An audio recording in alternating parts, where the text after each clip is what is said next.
Anevarukkum vanakkam. Good morning, ladies and gentlemen. University of Jaffna warmly welcomes you all to the World Tourism Day 2023 on a special day of 27th of September 2023. Before we formally open this day, let us all start with the day with the lighting of the traditional oil lamp.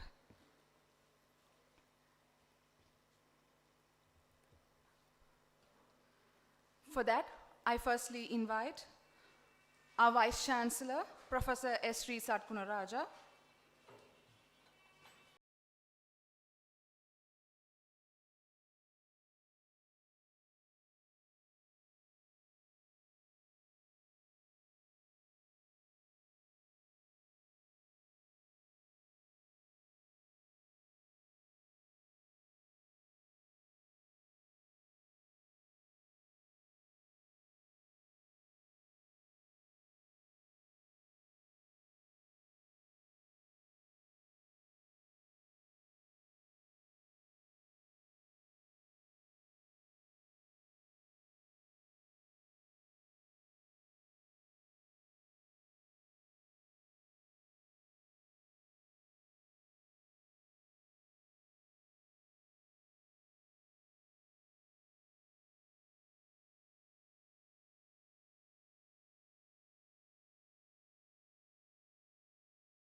Mrs. Devi Thabodaran.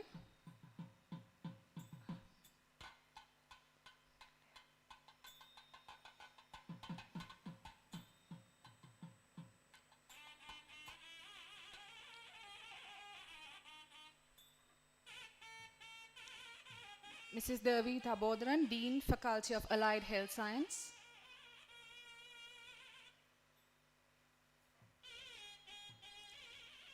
Mr. M. Dayaharan, Regional Credit Head, Northern Region.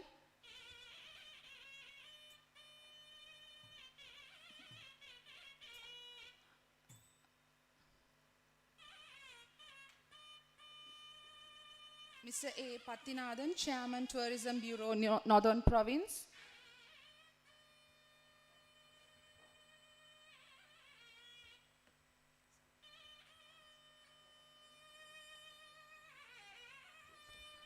Mr. Padmanathan, Dean, Faculty of Hindu Studies.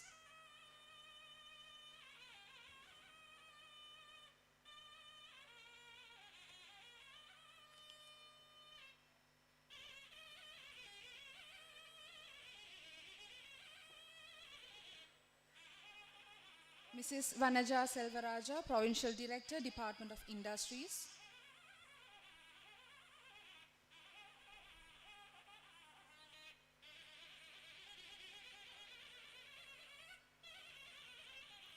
Mrs. S. Arulanandam, Head, Department of History.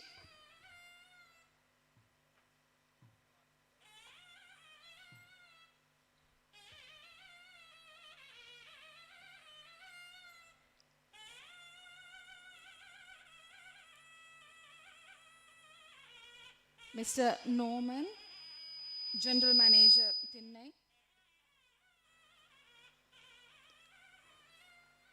Mr. K. Nishandan, Regional Business Head, Northern Region, Hatton National Bank.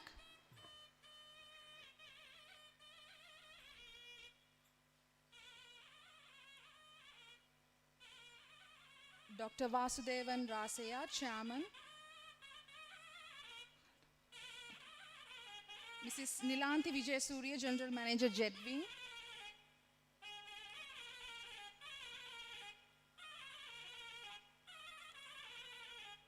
Mr. V. Sivanandan, Assistant General Manager. Mr. Tava, Area Manager, Chrysalis.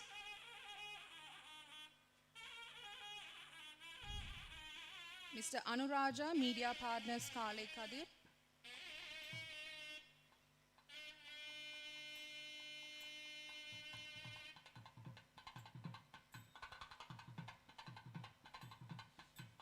Mr. Tilakaraja, Managing Director, Tilco, and Mr. S. Shanmuganathan, Managing Director, A1 Raja Cream House.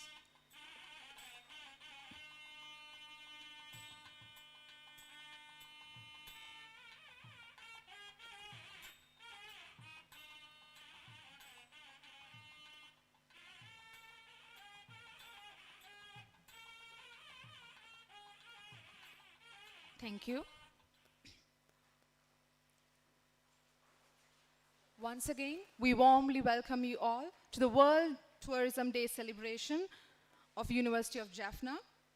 Every year on September 27th, World Tourism Day is observed to shine a spotlight on the global significance of tourism. In that manner, we are also celebrating this World Tourism Day 2023 under the theme of tourism and green investment. World Tourism Day adopts a new theme to address current global challenges and opportunities in the tourism sector. The theme for 2023 is Tourism and Green Investment, underscoring the increasing importance of environmentally responsible tourism practices. Ladies and gentlemen, first, we are going to witness a beautiful rendition of Bharatanatyam welcome dance by a student of Department of History, Faculty of Arts.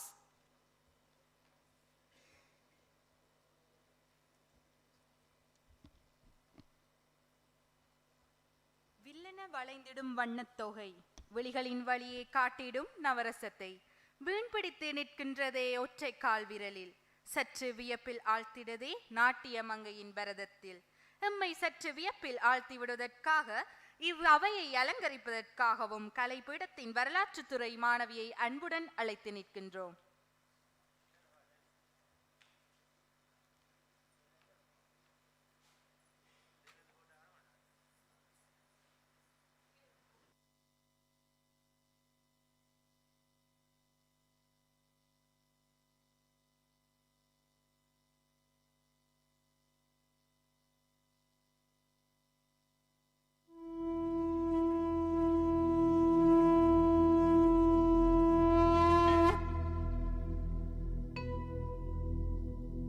वक्रतुण्ड महाकाय सूर्यकोटि समप्रभ निर्विघ्नं कुरु मे देव सर्वकार्येषु सर्वदा.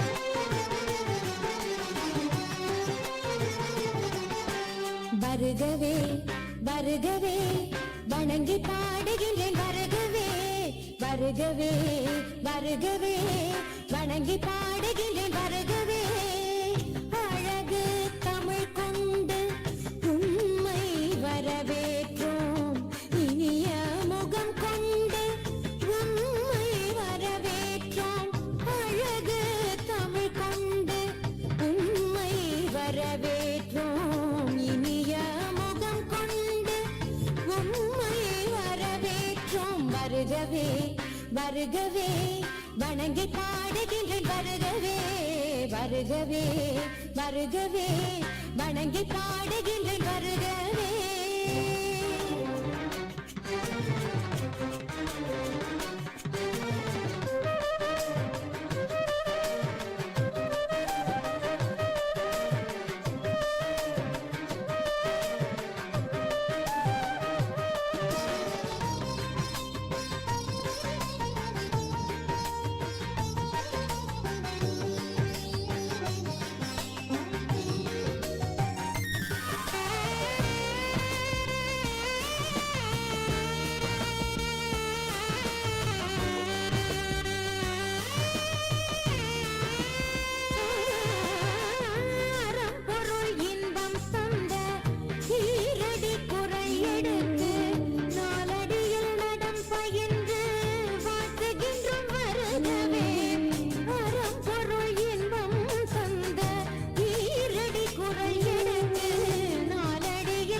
வருகவே வருகவே வணங்கி பாடுகின்றேன் வருகவே வருகவே வருகவே வணங்கி பாடுகின்றேன் வருகவே.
Thank you very much.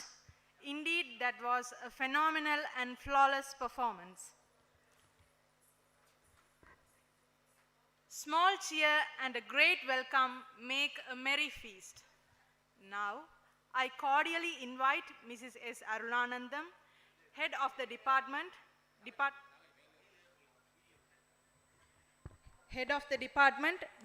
of History, Faculty of Arts, University of Jaffna, to welcome the gathering.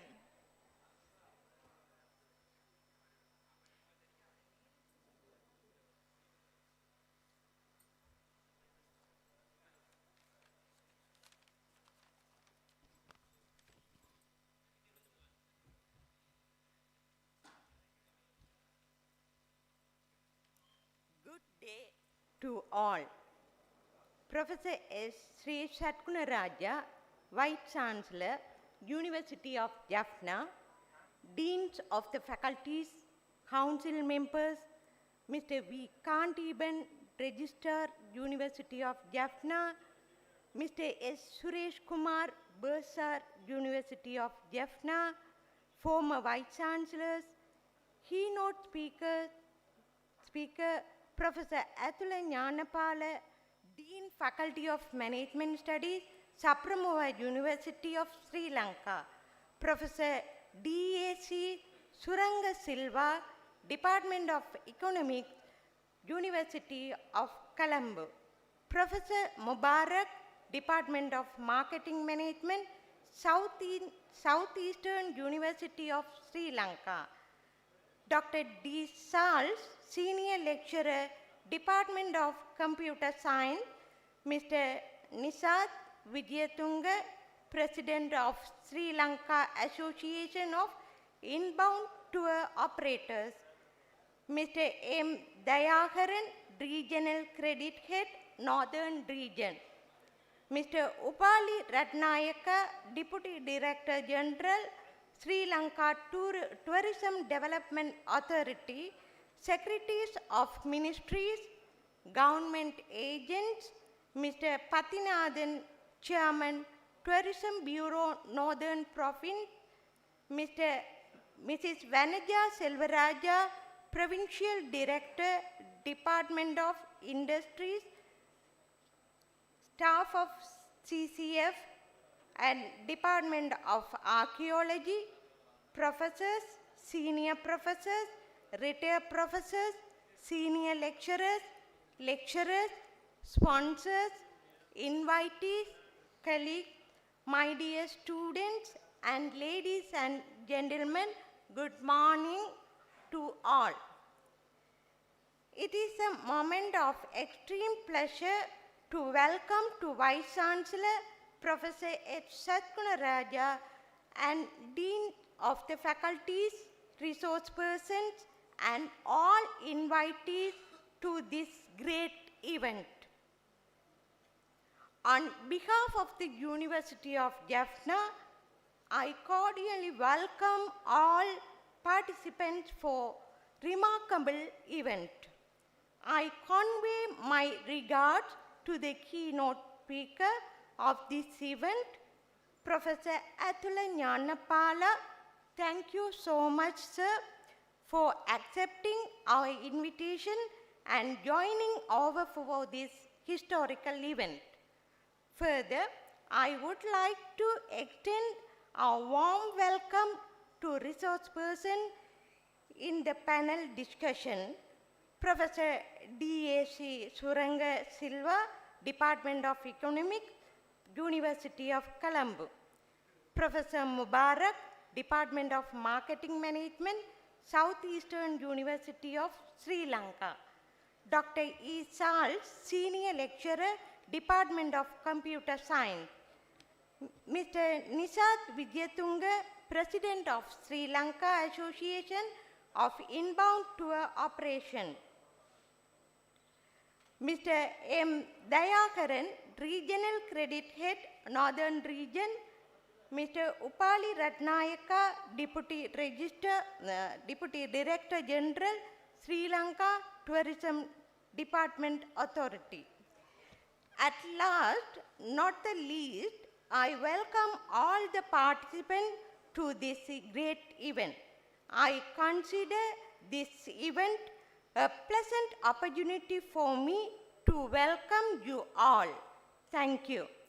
யாழ்ப்பாண பல்கலைக்கழகம் முன்னெடுக்கின்ற இன்றைய நிகழ்வுக்கு வருகை தந்திருக்கும் அனைவரையும் இரு கரம் கூப்பி வருக வருக என வரவேற்று விடைபெறுகின்றேன். நன்றி.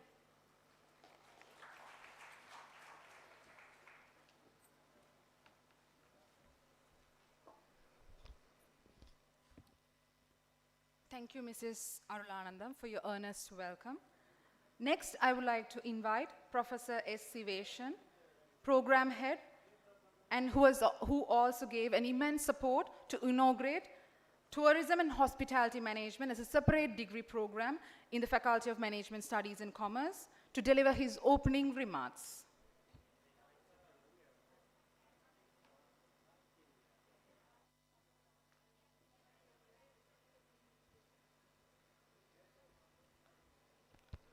Good day to all. Madhuru Devo Baba, Piduru Devo Baba, Acharya Devo Baba, Aditi Devo Baba.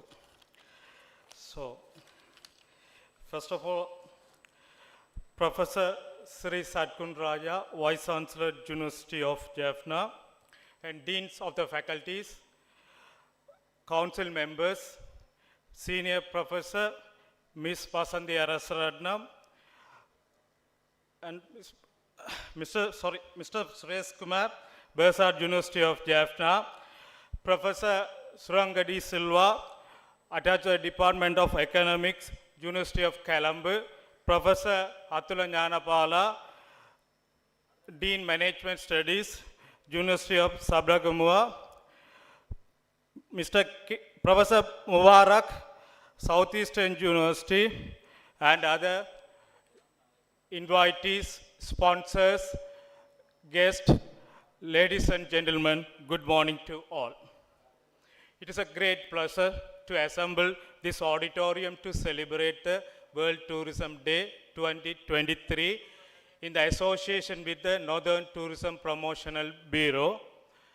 Actually, 2018 National World Tourism Day program was celebrated at this auditorium.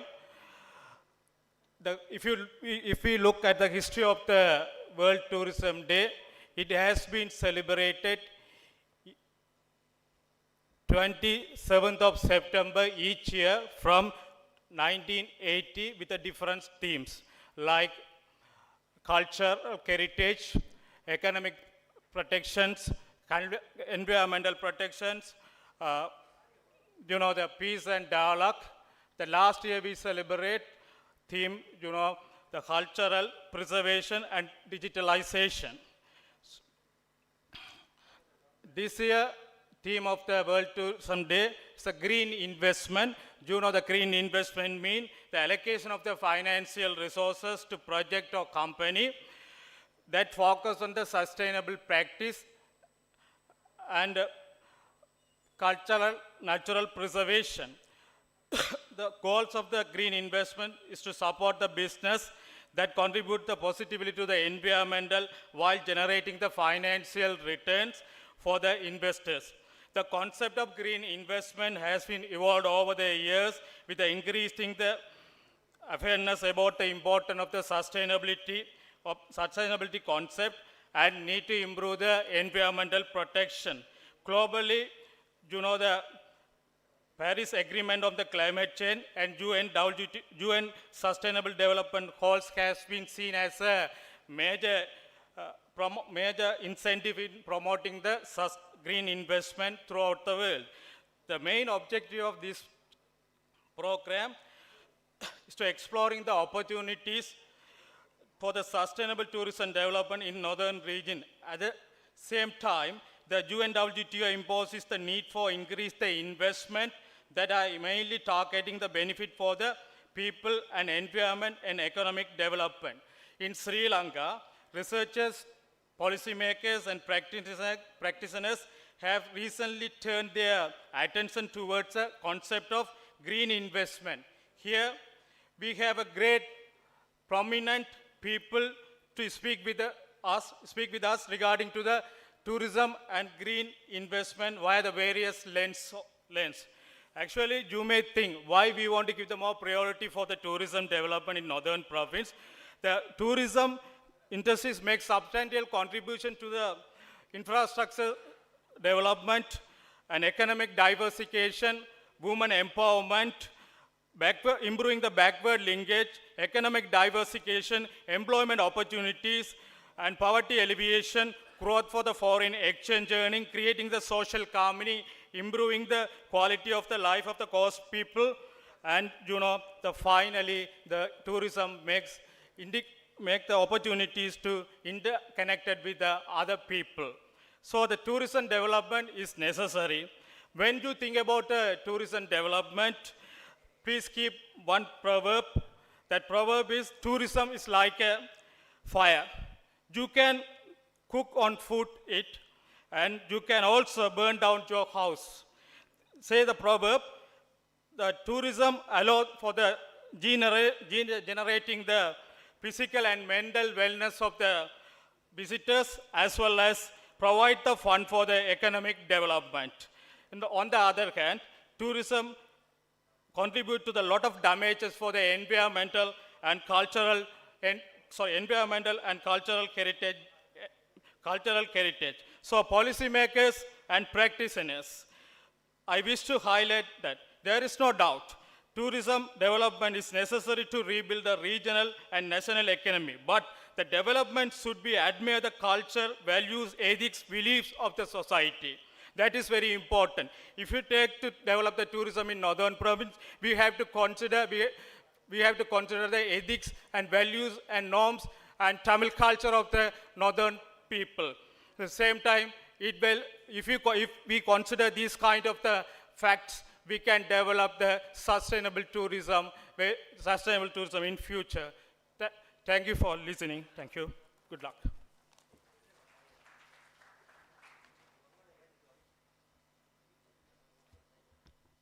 Thank you, sir. Your words of thoughts was very impressive and guides as a stepping stone to follow.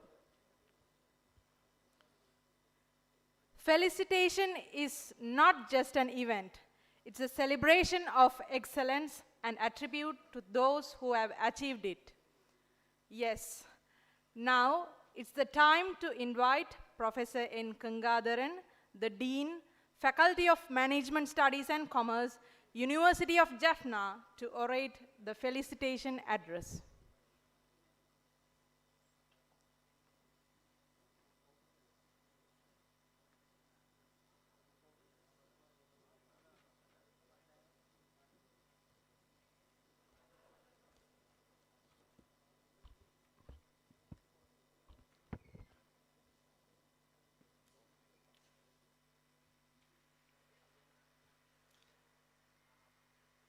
Our most respected Vice Chancellor, University of Jaffna, Professor Sri Sakunaraja sir, Dean, Faculty of Arts, Professor S. Raghuram, Mrs. S. Arulanandam, Head, Department of History, Professor S. Sivation, Program Head, Tourism and Hospitality Management, Council members, former Vice Chancellors, Senior Professor Vasanthi Arasratnam, Professor Balasundaram Pillasa, Bursa, Register, hoteliers, all professors, senior lecturers, Professor Atula Janabala, Dean, Faculty of Management Studies, Sabragamuwa University of Sri Lanka, and all being here. Good morning. I am deeply privileged to stand before you to extend warm felicitations on World Tourism Day, celebrated here at the University of Jaffna in the vibrant heart of the northern province of Sri Lanka. Since 1980s, the United Nations World Tourism Organization has marked the September 27th as a global commemorations recognizing us of crucial role that tourism continues to play in shaping our economic, culture, and fostering global connections. As is widely recognized, tourism stands as a pivotal catalyst for economic expansions, creating job openings, bolstering local enterprises, and making substantial contributions to the national GDP, accounting for a notable 12% almost. Our country's natural wonders, from pristine beaches to lush forests, ancient temples, and warm hospitality, has always been a magnet for tourists from around the world and have long been a jewel in global tourism landscape.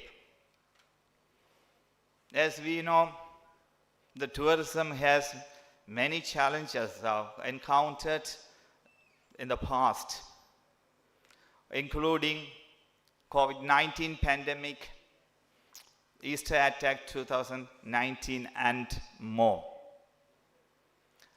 While the tourism has made substantial strides towards recovery, it reminds our collective responsibility to steer its future directions. On this day, as we commemorate World Tourism Day, on the theme of tourism and green investment, we acknowledge the vital role that tourism in our localities, specifically within the northern province. The northern province, once marked by conflict, has emerged as a symbol of resilience and transformations. These regions, our unique cultural heritage, pristine beaches, historical sites, diverse traditions, and mouth-watering cuisines are all part of tapestries that tourists find so enchanting. So, however, with all these opportunities come greater responsibilities. The theme of tourism and green investment emphasizes our commitment to sustainable tourism policies and eco-friendly investment. We must ensure that natural and cultural assets are preserved for future generations. Let's make our universities of Jaffna as a center of excellence in sustainable tourism education and the research. Our faculty, the Faculty of Management Studies and Commerce, has started 4 years degree programs, Bachelor of Business Administration, honors in tourism and hospitality management.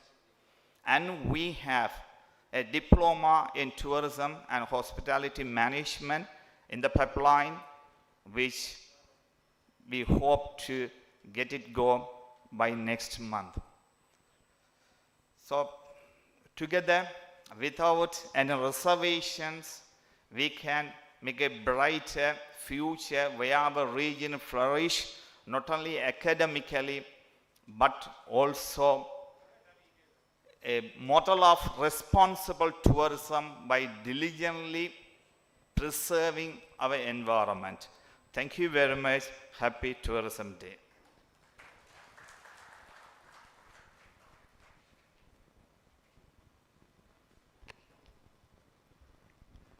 Thank you, Professor Gangadharan, Dean, Faculty of Management Studies and Commerce, for your valuable words.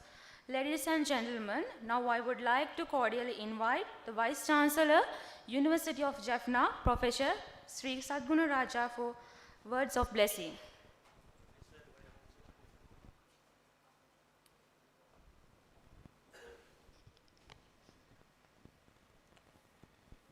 Thiruchitrambalam.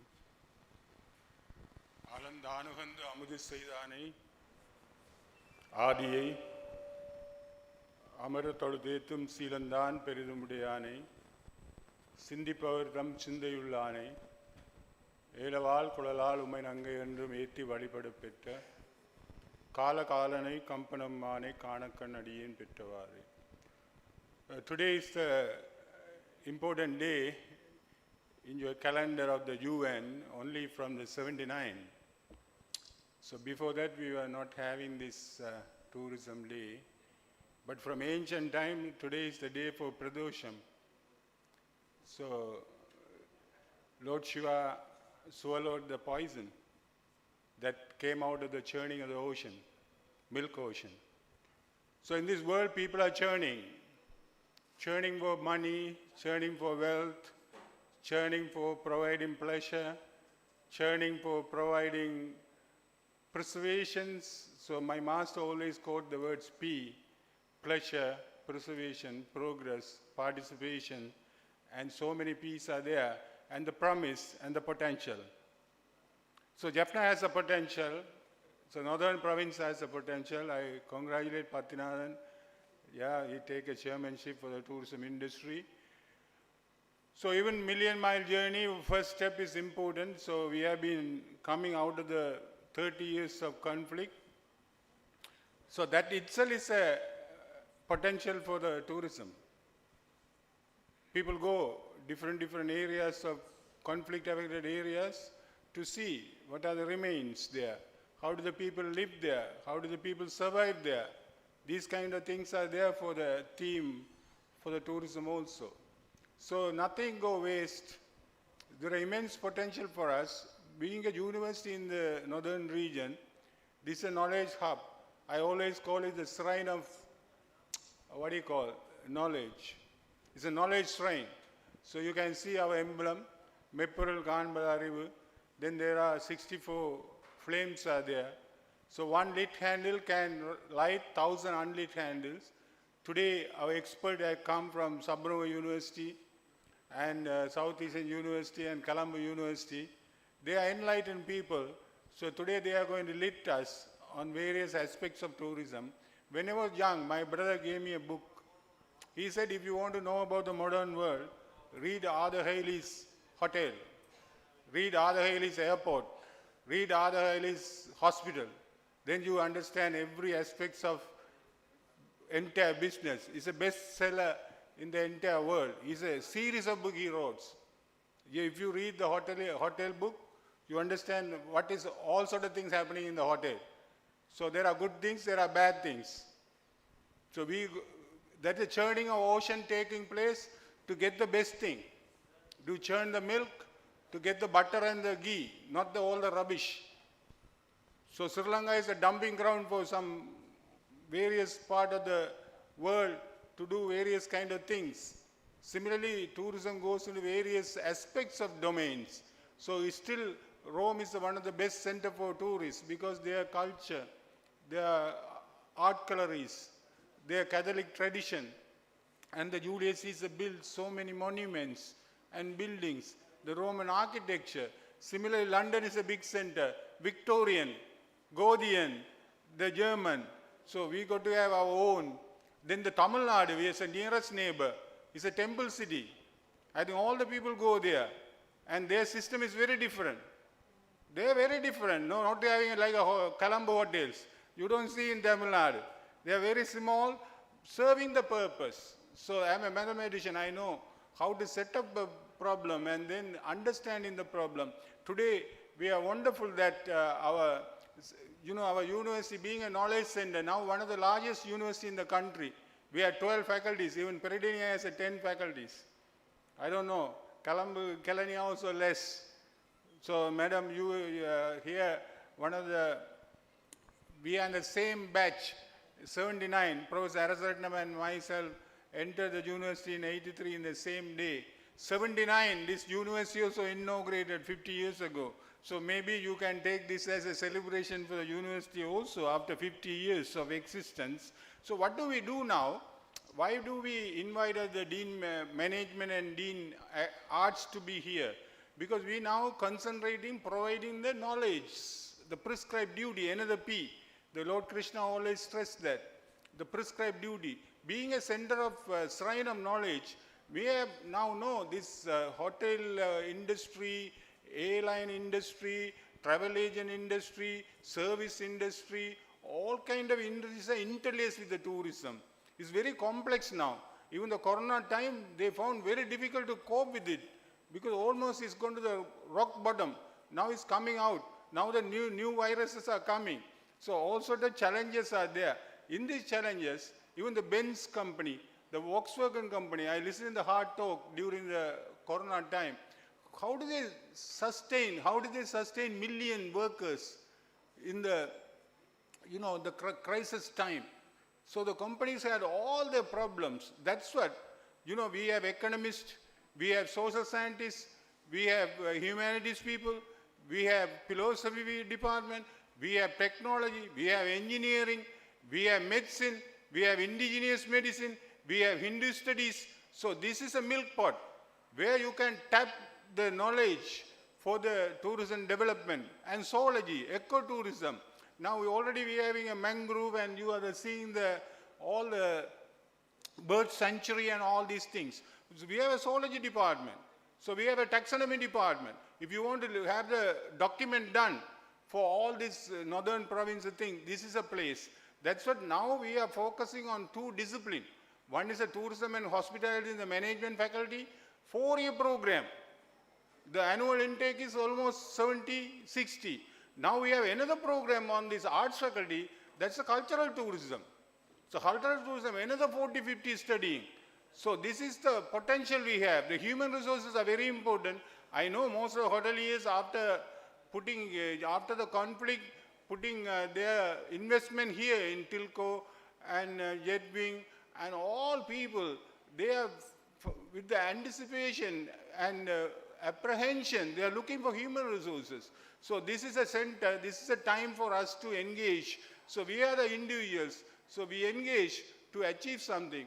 So today University of Jaffna is very proud, and also this inauguration session. After that you will have a food festival, and then the Northern Province Council will take us to the cultural center.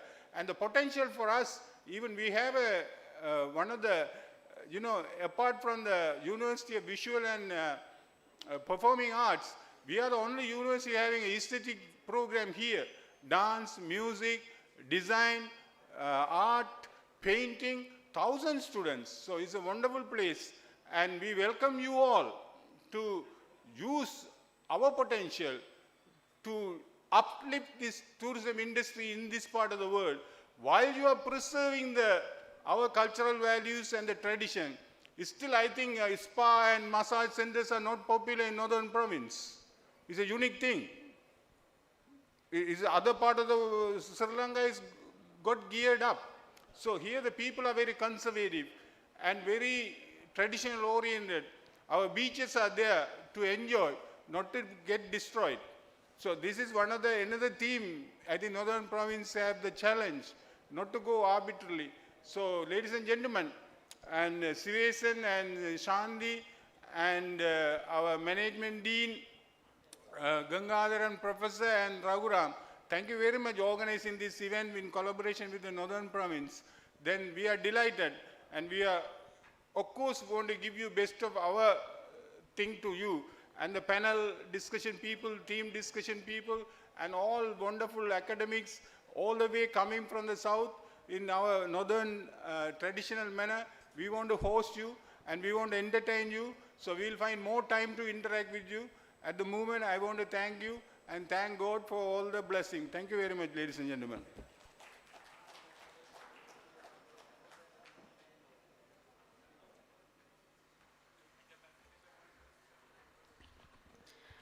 Thank you, sir, for showering your empowering words of blessings and for your ideas about tourism.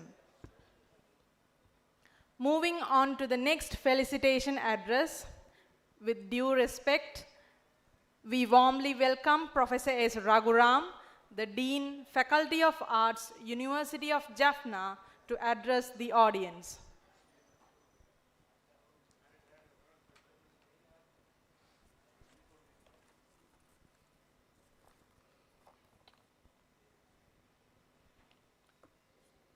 Very good morning to all the dignitaries. Professor Sri Saknuraja, Vice Chancellor, University of Jaffna. Professor Sivesan, Program Head, Tourism and Hospitality Management, Faculty of Management Studies and Commerce.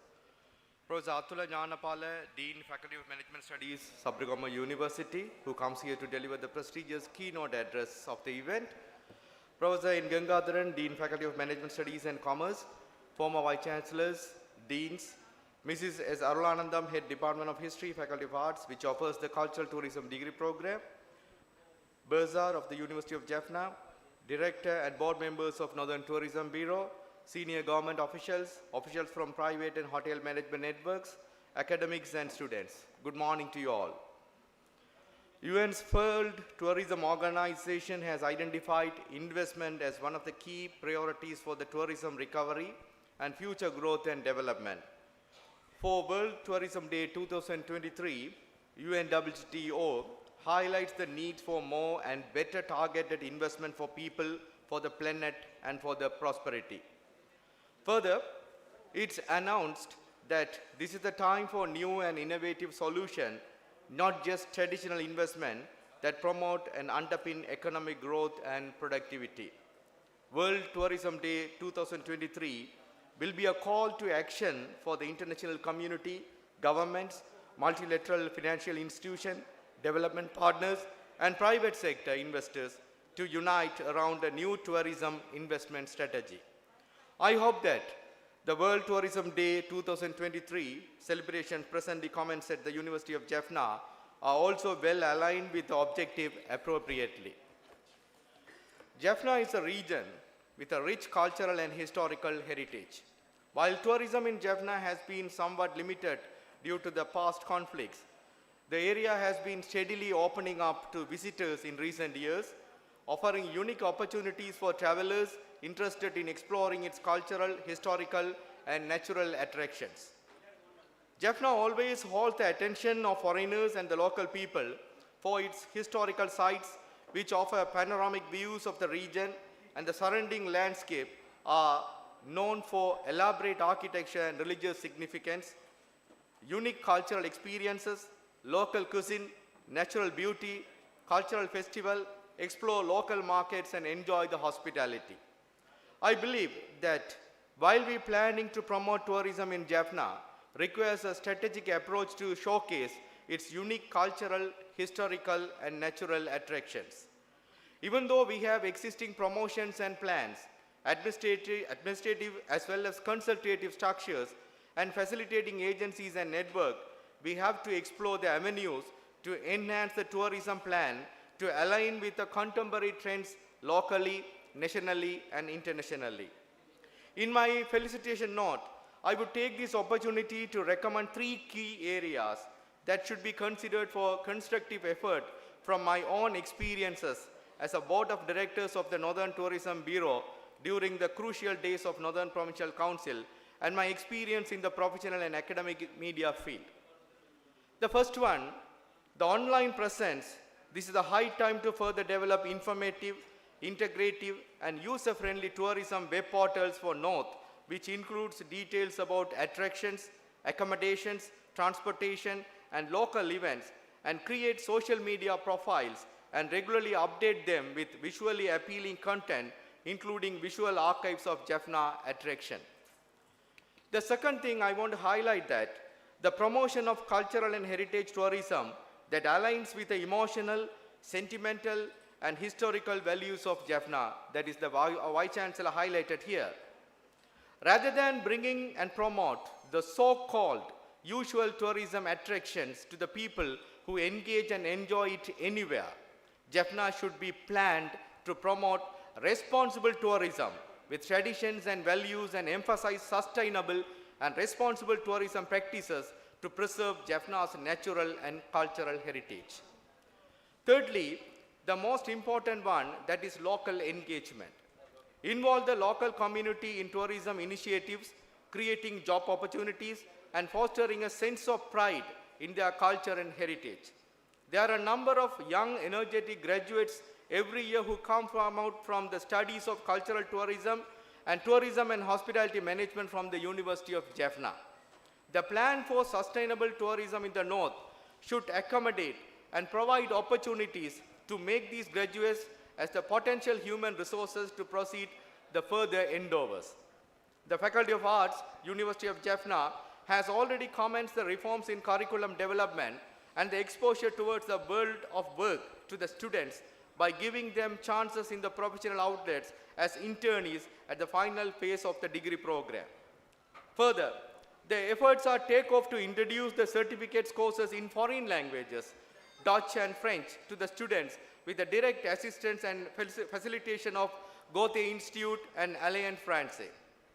As the latest development, while the Vice Chancellor and officials met the French ambassador yesterday, at the request of our Vice Chancellor, they have agreed to initiate the collaboration with the French Institute of Pondicherry to provide an opportunity for the students to engage in the study French culture and heritage. Thus, we request the discussion on promoting northern tourism should seriously concern the ways to utilize the local resources available here. My blooming wishes for the success of this historical event. Thank you very much.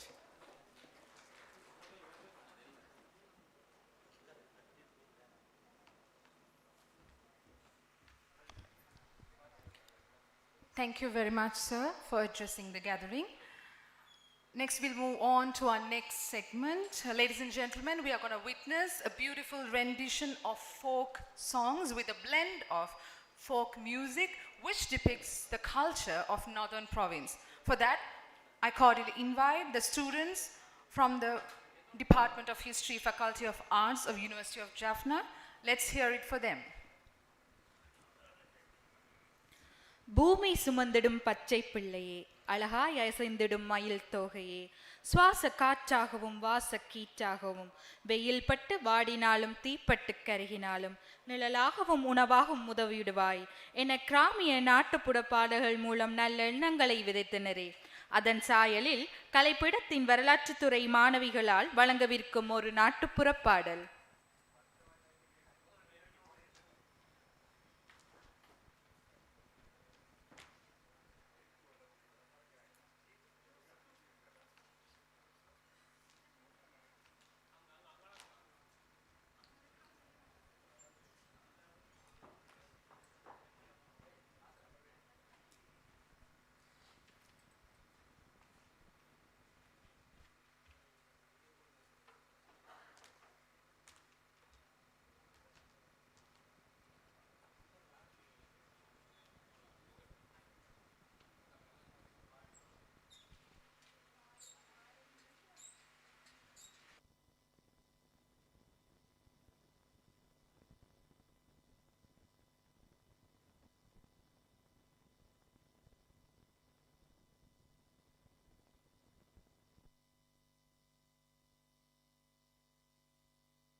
தாளங்கள் தட்டுங்கடி மெட்டினே போல வந்து நெஞ்சு துடிக்குதடியோ வெத்தலையில பாக்கு வச்சு மாம வந்தாண்டி ஓ நெத்தியில பொட்டு வச்சு நானும் குறிஞ்சாண்டி மாம வந்தாண்டியோ செய்திய சொன்னாண்டியோ தித்தி மிதி மிதித்தி மிதி மிதித்தி மிதி மிதித்தி மிதி மிதையா தனனா தனனனே தனனனா தனனனா தனனா தனனனே நா தனனா தனனனே தனனனா தனனனா தனனா தனனனே நா தித்தி மிதி மிதித்தி மிதி மிதித்தி மிதி மிதி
Thank you very much, girls, for a lovely performance. Moving on to our next segment of our agenda, a keynote address. To deliver a keynote address, I cordially invite our chief guest, Professor Dr. Atula Gnanapala. Professor Dr. Atula Gnanapala, a distinguished professor of tourism management at Sabaragama University of Sri Lanka, and who is currently serving as a dean of the Faculty of Management Studies of that university. Professor Gnanapala, with extensive academic experience and leadership roles, holds a doctoral degree in tourism management as well. He has a remarkable publication records, including books, articles, and presentations, showcasing his expertise in this particular field. Also, he actively contributes to various academic and professional organizations, displaying a deep commitment to advancing tourism, research, and education. Ladies and gentlemen, please welcome our chief guest, Professor Dr. Atula Gnanapala.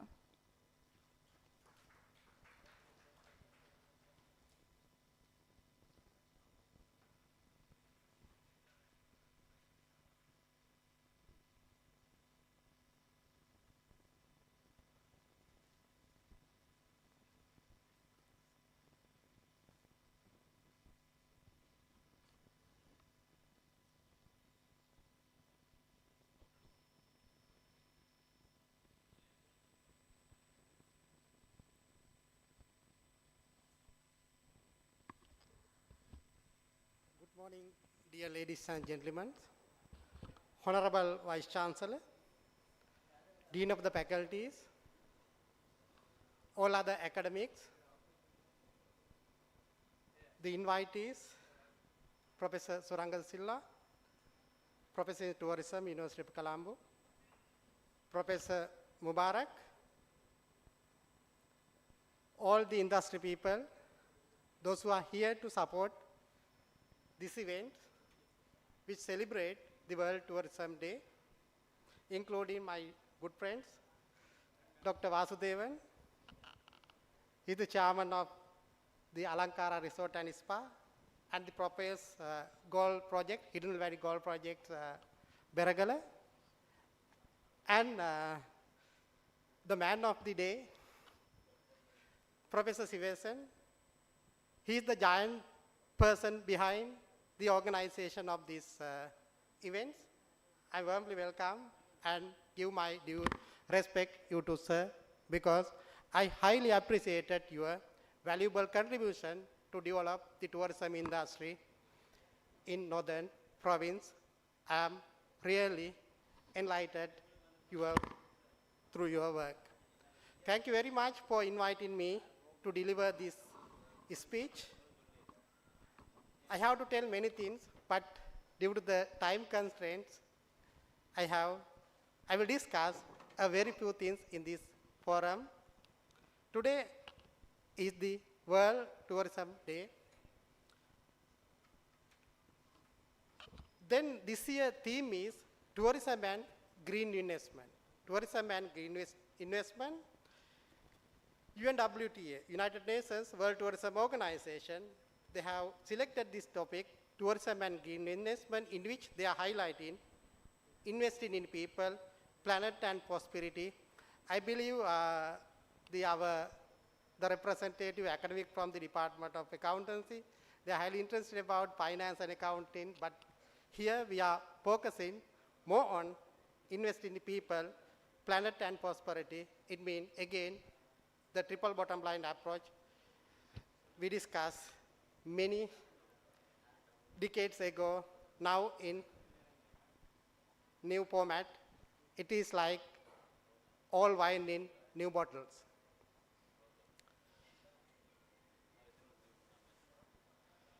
Then we all are interested about tourism. The governments, the provincial councils, divisional secretariats, the universities, we all are interested about tourism. Why? Previously, Dr. Sivasan has mentioned that we can get more benefit. At the same time, there are so many consequences also. If we use it properly, we can prepare a nice meal. If we cannot use this tourism industry, it will burn out our entire house and we will get more negative impact, negative consequences. Then we know that tourism is the world, one of the world's largest industries. If we think about the export category, tourism is the third largest industries. First, fuels, the second, chemicals, the third one is the international tourism. Then we have tourism is behind the automotive products and food processing industries. Then you can understand the power of this tourism. Power of tourism. If you think about the Sri Lankan situations, tourism is the third largest industries. First, foreign remittance. The second, garment industry. Third is the tourism industry. Then this is industry brought in 2018 around $4 billion to this country. Then why we are interested about tourism?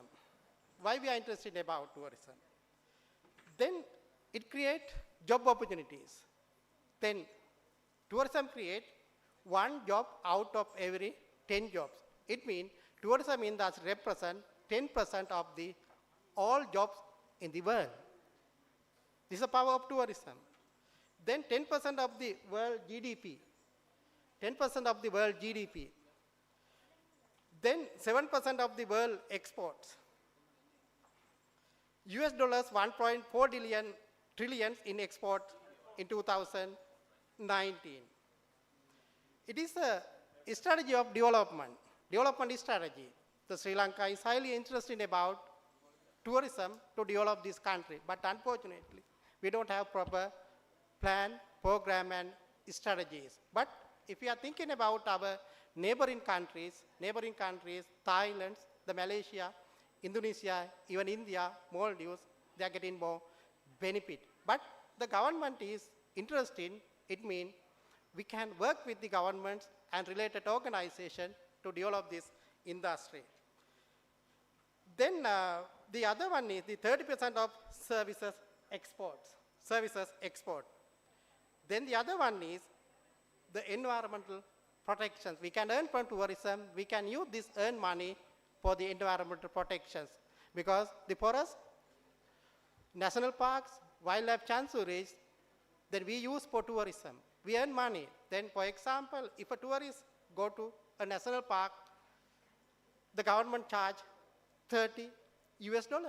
It's a big amount of money. But unfortunately, they are not investing this money back to the protection of this environment. The money will go to the treasury, then they use this money for the other purposes. This is the biggest issue.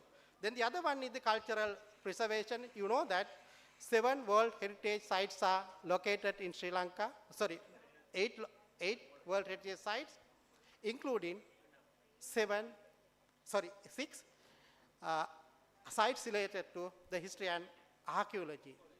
Then we earn money. We can use this money to protect and preserve these archaeological and historical monuments. It is a responsibility of the Department of Archaeology and Shelter Cultural, the funds.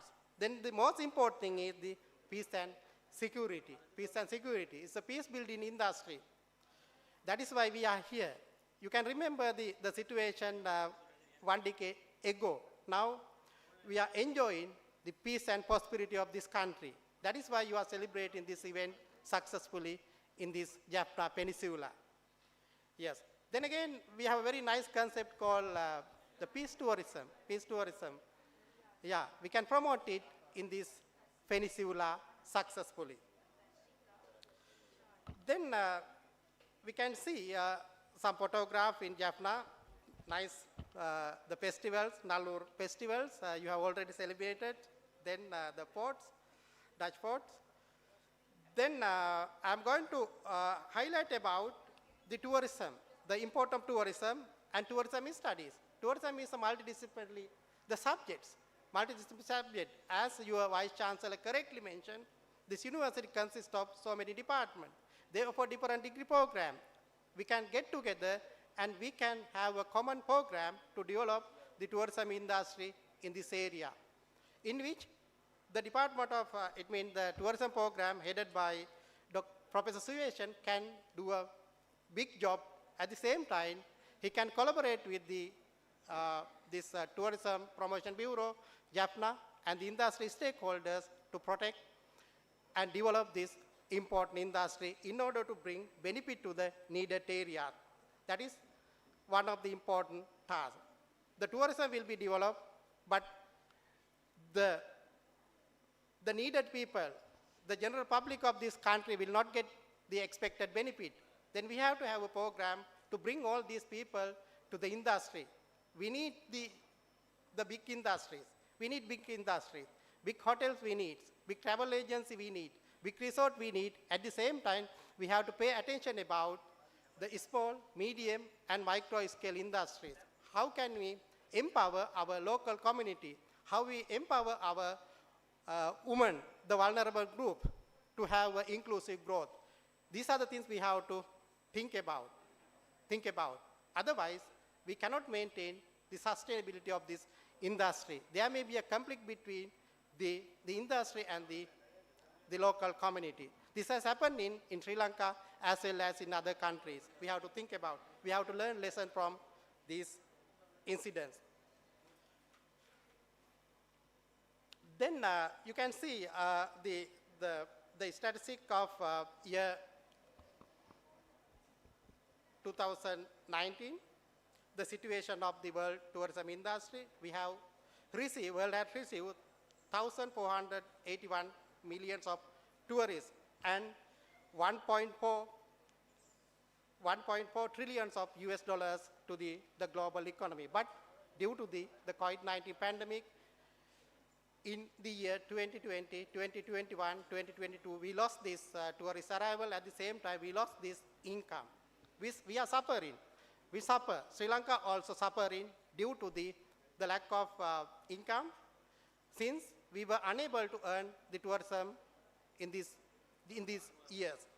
Then it created a big economic crisis and political crisis. Still we are suffering. Then this is the situations in year 2020. Then in the year 2019, there were tourist arrival 1,461 million. In year 2020, it had dropped to the million 381. This is the situations very closer to the year 2000. Not the 2000, the situation of 1990. Then again, you can see the power of tourism. This is the power. If we use this industry wisely, we can bring many benefits to the country, these local regions. Yeah. Then the tourists will bring dollars to this country. Therefore, we have to have a strategy to spend this money within the local region, Northern Peninsula. Otherwise, there may be some leakages. The money will leave to other countries, the foreign currency will leak, then even the money will leave to other regions.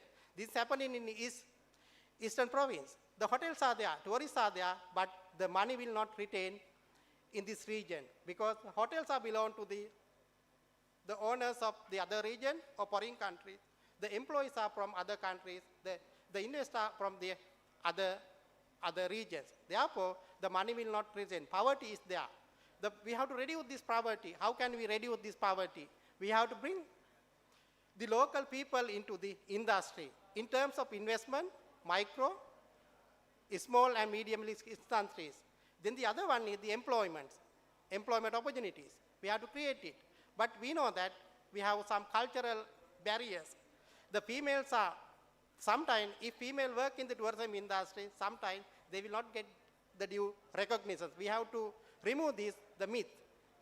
If you think about the other countries, the tourism industry employ the 50% of the total employments. If it is 100 work in the tourism industry, 54 belong to the female. But here, we cannot find at least 10% representing females. This is a big barrier. This is the barrier.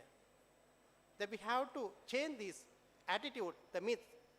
Then we have to empower them, we have to improve their capacities, we have to improve their skills to bring them into the tourism industry.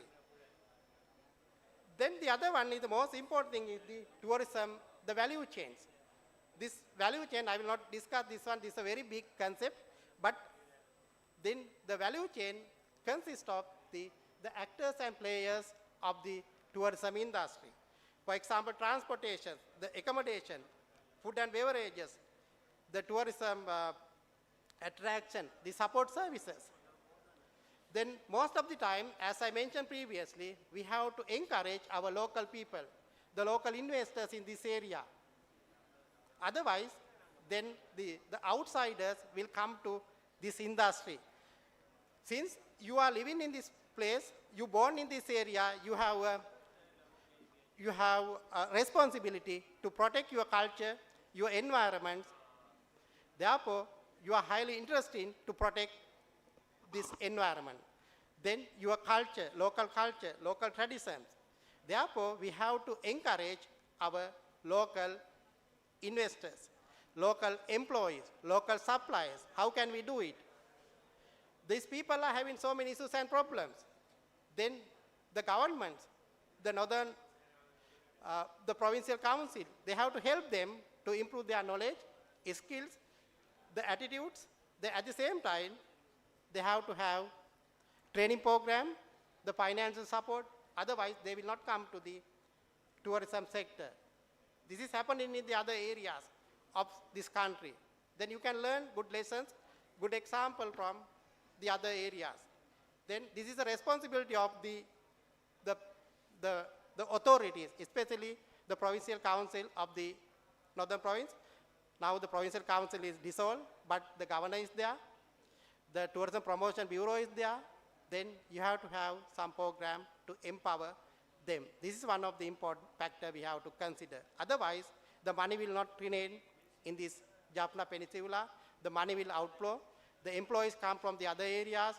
They are money-minded people because they are interested about the profit, what is the amount they can take at the end of the day, at the end of the month, at the end of the year. But this is your motherland. You love this place.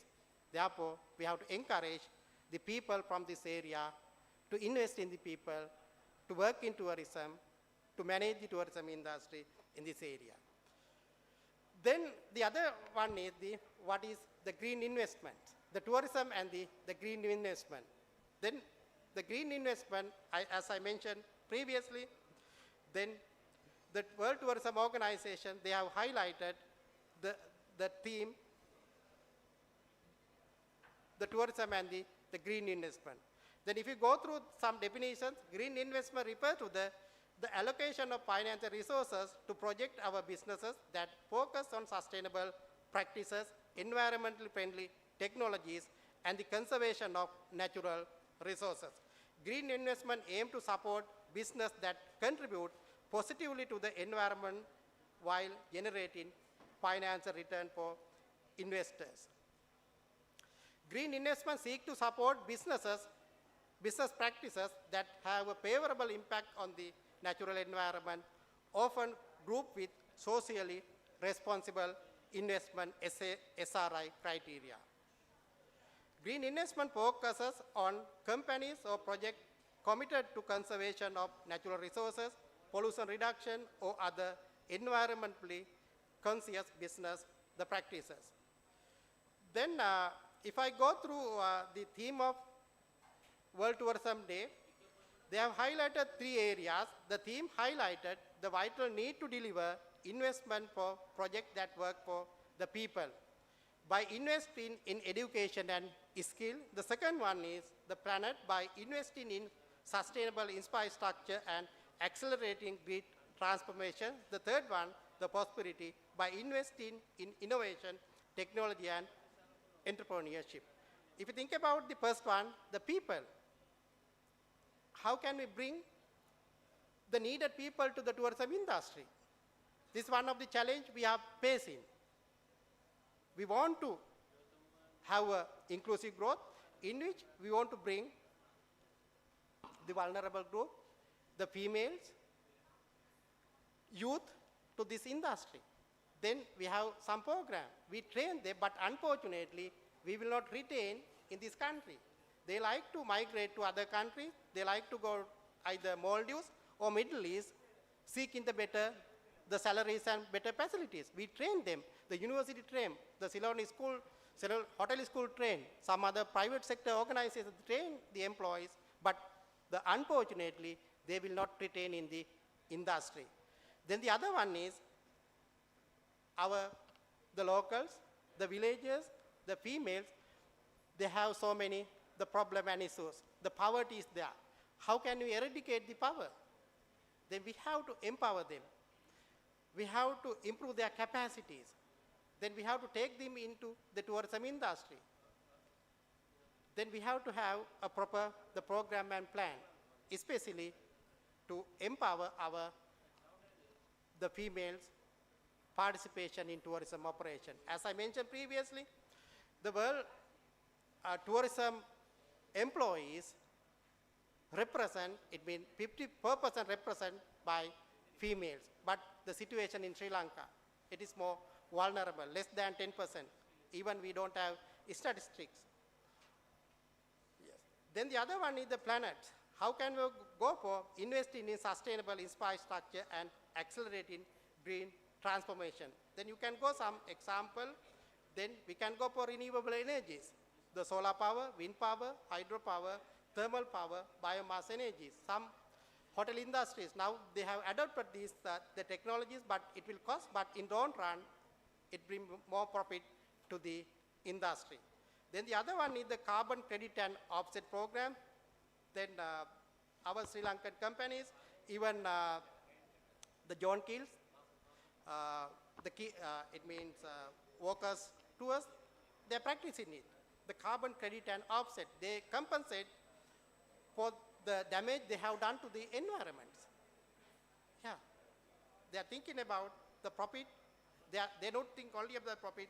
They think about the social responsibility. Then the other one is the energy efficiency and conservation, the green building, using of the green building materials, go for energy management system, the green certification, for example, the certification like LEEDs, ISO 14001, Green Globe ISO 14064, then ISO 50001, ISO 14046, and water footprint, etc.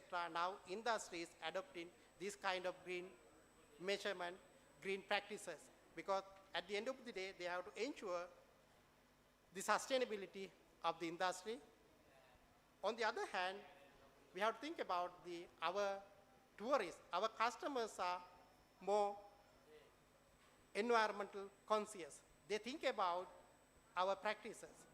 If we damage our environment, if we pollute our environment, especially the European tourists, they do not like to come and stay in our hotels. For example, I will tell you, we love the elephants, elephant tourism. But some European companies, for example, the leading tour operator TUI, they have advised Sri Lankan, the partners, not to bring our tourists for these animal cruelty activities. They are more concerned about the sustainability, the practices. This one example. Then the other one is the waste management and recycling, the circular economy, the waste to energy technologies. Then we have to go for the pollution control, the methods. Then we have to think about in this green investment. There are some examples I have found in Sri Lankan practices. This Nugagama, Asia's first carbon neutral venue. Then the Colombo Courtyard, carbon neutral hotels. Then the other one is the Clamanda Unawatuna Beach, Sri Lanka's first carbon neutral beach resorts. Then this Kumbuka Chalet, the certified carbon neutral hotels. Then we know the Kandalam hotels. It's one of the environment friendly hotels. Previously they told that they are this previously they marketed as at the very beginning ecotourism, practice in hotels, but due to the misuse of this concept by different practitioners, now they are telling that we are environmentally friendly, the concept, environmentally friendly, the hotels. Then these are the things I wanted to highlight in this my speech. The speech on the tourism and the green investment, I have to tell many things with you, but due to the time constraint, I will wind up this session. However, I have to give a message to the Vice Chancellor. Vice Chancellor is not here, but the Dean of the faculties are here, the head of the departments are here, maybe some council members and the investors. Then the University of Jaffna, they can take the leading role to develop the tourism industry in Jaffna Peninsula, in which Professor Sivesan can take the leading role. He is one of the experts and veteran in tourism industry. The private sector can support. Then they can introduce departments, the tourism department in the faculty. Then they can have a training the hotels, to train their students. Then they can have an action plan to bring this vulnerable group to the tourism industry with the support of the Northern Provincial Council, with the support of the Tourism Promotion Bureau, and the industry expert they can support to the tourism industry. Otherwise, when we come to not the next year, maybe 5 or 6 years time, the industry may be not existing or exit, but it's not the sustainable way. The industry can move towards in different directions. Therefore, you have to think about the sustainability of this industry. Then you can get some example from the Nigambu area, then Hikadu area, the good example from then the Arugambe. We are getting very bad experiences. Now the local residents are selling their lands and moving some other areas due to the bad impact of tourism. I believe, I wish this will not happen in this beautiful area. The beautiful people are here, the beautiful investors are here. Then you should all get together and should protect this industry, and this industry should exist and should develop, but in sustainable way. I wish you all the best, all the organizers, especially Dr. Sivesan and Professor Sivesan and the team for organizing this wonderfully. Thank you very much. Good luck and wish you all the best.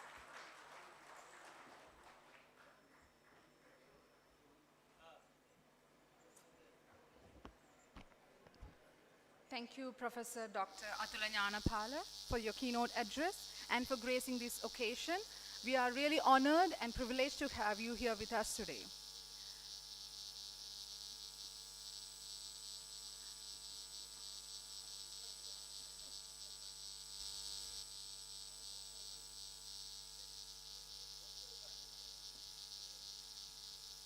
Next, I would like to call Dr. Vasudevan Raseya, the chairman of Haldamulla, Uva province, to present a small memento, a small token of appreciation to our chief guest, Professor Dr. Atulanyana.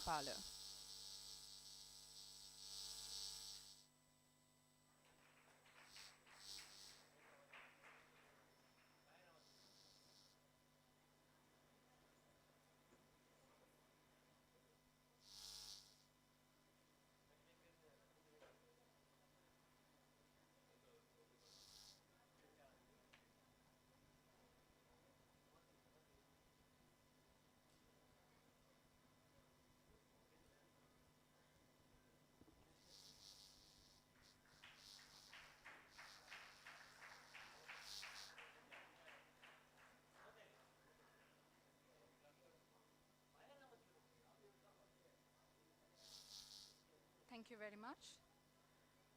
Ladies and gentlemen, once again, we are going to witness a beautiful folk dance performance by the students of Department of History, Faculty of Arts. This folk dance will depict the ancient traditional culture of Northern Province. Let's hear it for the girls. துணர்ச்சியை தரும், மன அழுத்தத்தை குறைக்கும், மன சோர்வை நீக்கும் இசையுடன் கூடிய கிராமிய நடனம் இனிமையான விருந்து கண்களுக்கு. இம்மேடையை அலங்கரிக்க, கிராமிய நடனத்தினால் சிறப்பிக்க கலைப்பிடத்தின் வரலாற்றுத்துறை மாணவர்களை அன்புடன் அழைத்து நிற்கின்றோம். நெறியாள்கள் திஷான், தர்ஷிகா மற்றும் ரிஷாலினி.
தனதன தந்தனே தனதன தந்தனே தந்தனே தனதன தந்தனே தனதன தந்தனே தனதன தந்தனே தந்தனே தனதன தந்தனே தனதன தந்தனே தனதன தந்தனே உரியிலிட்டு புத்தி புதைத்து சுலகிலிட்டு பதரை நீக்கி அரிசி எடுப்போமே நாங்கள் படைத்திடுவோமே தந்தானே தனதன தந்தானே தனதன தந்தானே தனதன தந்தானே தந்தானே தனதன தந்தானே தனதன தந்தானே தனதன தந்தானே சுலகு பிடித்து நெல்லை புடைத்து சேர்ந்து நாங்கள் பாடிடுவோமே கதிர் விளைந்த பயனை எண்ணி பாடுவோமே தந்தானே தனதன தந்தானே தனதன தந்தானே தனதன தந்தானே தந்தானே தனதன தந்தானே தனதன தந்தானே தனதன தந்தானே தந்தானே தனதன தந்தானே தனதன தந்தானே தனதன தந்தானே தந்தானே தனதன தந்தானே தனதன தந்தானே தனதன தந்தானே சுலகு பிடித்து அரிசி தன்னை கொட்டி புடைத்து பதரை நீக்கி அரிசி தன்னை தனையதாக்கி சுலகு பிடிப்போமே தந்தனே தந்தனே தனதன தந்தனே தனதன தந்தனே.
அரிசி வளைஞ்ச ஊரு என் அத்தை பிறந்த ஊரு, என் அத்தை பிறந்த ஊரு இப்போ சுத்த சுடுகாடு.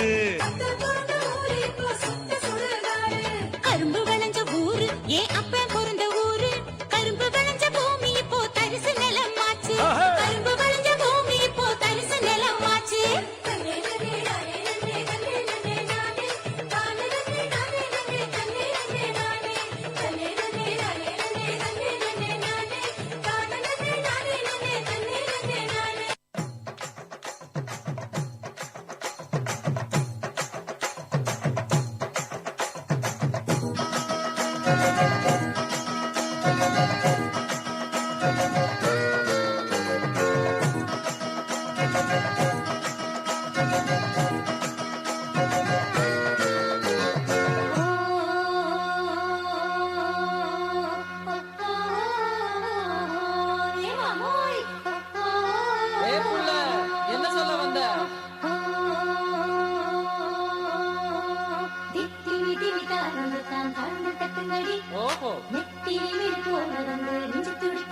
அப்படியா? வெத்தலையில பாக்கு வச்சு மாமனந்தம் தாண்டி நெத்தியில ஒரு பொட்டை வச்சு நாக்குரு சாண்டி இதப்பாருடா மாமனந்தம் தாண்டி ஓஹோ சீரியஸ் தாண்டி ஓஹோ வெத்தலை தேவை வெத்தலை தேவை வெத்தலை தேவை வெத்தலை தேவை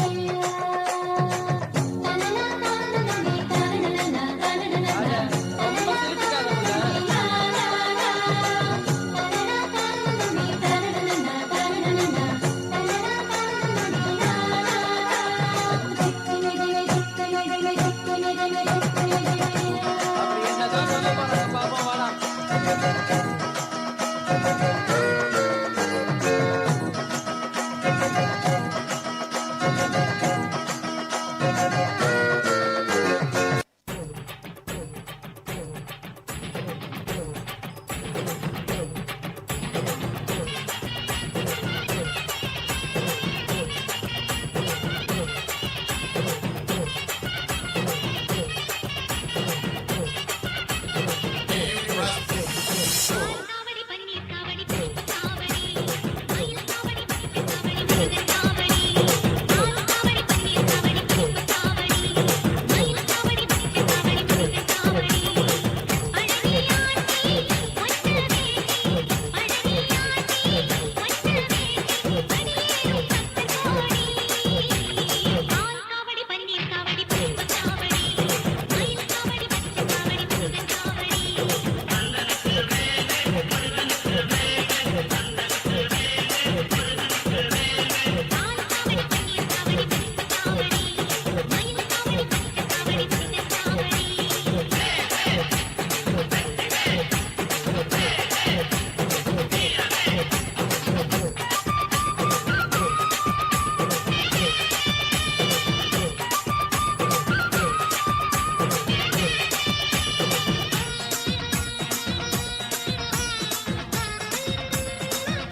Tis, check one. Tis, check.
Thank you, girls, for the phenomenal dance performance. I hope everybody enjoyed the dance.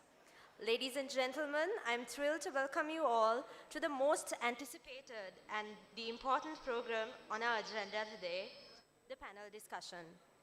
We have gathered esteemed panel of experts, each with unique insights, to delve into the crucial topic of exploring opportunities for sustainable tourism development in Northern Province. First and foremost, I would like to welcome the chairperson for this panel discussion, Professor Dr. D.A.C. Suranga Silva, a distinguished professor in tourism economics at the University of Colombo, Sri Lanka. He is renowned for his expertise and contributions to the field, serving as Secretary General of the Tourism and Hospitality Educators and Researchers Association of Asia, and a lead trainer for the Global Sustainable Tourism Council. Professor Silva holds a PhD in tourism economics and has a rich academic background, actively engaged in research and teaching. With a strong focus on ecotourism and sustainable practices, he extensively plays a pivotal role in the international tourism forums. Next, I would like to extend my welcome to Professor Mubarak Kaldeen. At present, he is a marketing professor at Southeastern University of Sri Lanka, visiting professor for tourism studies at University of Colombo, co-chair of International Tourism Research Conference, co-editor of Journal of Tourism Economics and Applied Research, senior advisor of Research and Publication and International Tourism Leaders Summit, the president of Tourism and Hospitality Educators and Researchers Association of Asia, and also the member of Institutional Review and Quality Assurance. Midst of his busy schedules and programs, Professor Mubarak Kaldeen is here with us to discuss on the topic of destination branding. Next, I would like to introduce Dr. Eugene Yugaraja Andrew Charles, a distinguished senior lecturer at University of Jaffna, Sri Lanka. With extensive expertise in computer science and a strong academic background, Dr. Charles stands as a prominent figure in the Sri Lankan academic community. His research interests span into diverse areas such as data mining, machine learning, and natural language processing. Today, a variety of valuable insights and expert opinions on the role of digitalization on tourism development in the northern region is to be shared by Dr. Charles. Next on list, we have Mr. M. Dayakaran, who presently serves as the regional credit head of the northern region, who mainly focuses on projects undertaken by SMEs and MF enterprises.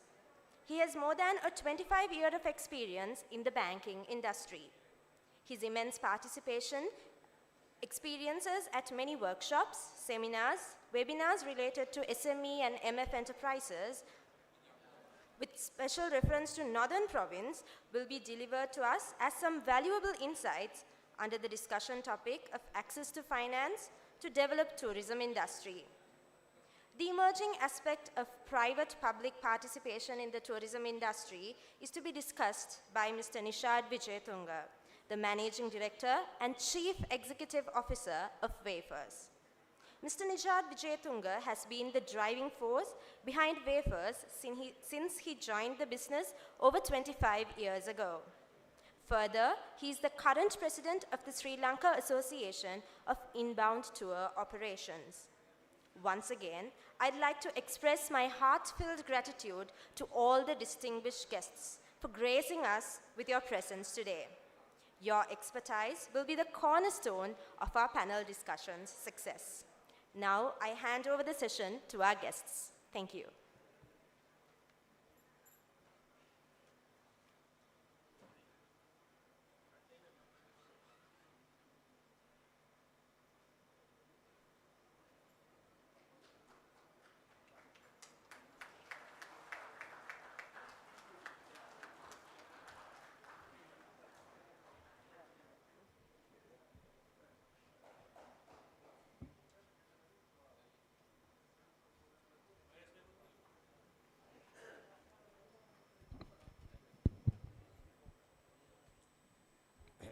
Very good morning.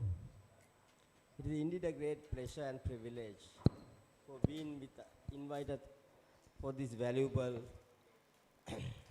discussions. So before we are starting, the Vice Chancellor of the University of Jaffna and the organizing committee, specifically Professor Dr. Felicitation, all other deans and heads and the participants, your presence is so meaningful for us. As Vice Chancellor rightly said, Northern Province has a great potential for tourism development. I also believe that we also believe, all the panel members, yes, Northern Province has a great potential. The biggest challenge is how to convert this potential as a product, rather than keeping the potential as a potential forever. For that particular purpose, I would like to give a little background. As our keynote speaker, Professor Atula, clearly mentioned, tourism and green investment is very important. UNWTO World Tourism Day 2023, the theme is tourism and green investment. Investment for what? Investment for people. Investment for people prosperity. Investment for income generations. Investment for the great partnership in the industry. Ultimately, whatever investment we are doing, it should ensure the ecological balance, environment protections. Otherwise, it will be a huge cost for the next generations. That is why we are calling sustainable tourism development. We must ensure that every effort we are making for tourism development should not prevent the right of the next generations when they are doing their tourism activities. So, our tourism effort must be inclusive and integrated. As you know, that tourism industry is multifaceted, interconnected industry. Once you spend $1 into one particular activity, it will spill over all the areas. So how fast we can get it, how many people can get it, how can we multiply that $1 is the biggest challenge. As you know that we have the tourism industry three effect: direct, indirect, induced effect. Connect with the backward forward linkages. So therefore, we have to look at all these aspects. As our keynote speaker explained, the value change. What is value chain means? We have to create the value to the customer. When you create the value to the customer, we have to generate the money out of it. Without making the value to the customer, we can't create anything. So therefore, Sri Lanka tourism, if you want to contribute the big contribution for Sri Lanka tourism development, from the northern tourism development, it should be integrated. It should be integrated with all the communities and use maximum utilization of the resources available. The potential should be tapped. It should not be untapped. So that is the great challenge Northern Province tourism is prevailing right now. One of the best advantage Northern Province tourism is it is yet not polluted. It is yet not used by anybody because of the 30 years war. Now you have a restart. When you look at the tourism industry's destination life cycle, we can see that Northern tourism is to go exploring and growth level. So therefore, Northern tourism, if you can plan it properly, you would not get the undesirable impact like what Hikkadu destinations or other destinations are happening. Now you have been seeing that other destinations are now overcrowding. So there will be a tourism phobia. So therefore, we have invited very valuable panel members representing every section. So therefore, first I would like to invite the most important, one of the most important panel member who is expert in marketing and management, Professor Mubarak. As you know that tourism is very decisive when the customer reactions. If you cannot understand the customer properly, then your product is not going to meet their demand. So you have seen that global tourism, new customers are coming. They are more discerning customers. Tourism industry is more challenging, churning. So under these situations, new customers are coming, they are asking green product, wellness tourism. So rich tourists are asking green product, wealthy tourists are asking wellness tourism or wealthy tourism product. So how do you think that Northern Province tourism, how we can match with their demand pattern? So before that one, I would like to ask from you, Professor Mubarak, tell us about what are the recent trend of the tourist behavior and their demand patterns, how we can match their demand pattern with Northern tourism product. Good morning to everyone. Thank you very much, Professor. And how long I can take, 10 minutes? 10 minutes, 10 minutes only, yes. Okay. All right. So thank you very much for posing me that question on tourism or tourist behaviors. Focusing on tourist behavior and analyzing the changes, behavioral changes are much more interesting and very important for tourism industry. I would like to pinpoint a few behavioral changes and how we can respond to it considering that time factor. The tourist-centered or tourist-centric strategy and providing positive experiences to tourists will continue to evolve. There is no option for us. We have to give a total experience to the tourist. The middle class travelers and emerging new segments like solo travelers, silver travelers, you call it silver tourism or senior travelers, still is growing. So personalized travel experiences will be the norm. We would provide customized itineraries, activities, recommendations based on the individual preferences. Tourists are or will use technology for planning their travel bookings and their trips.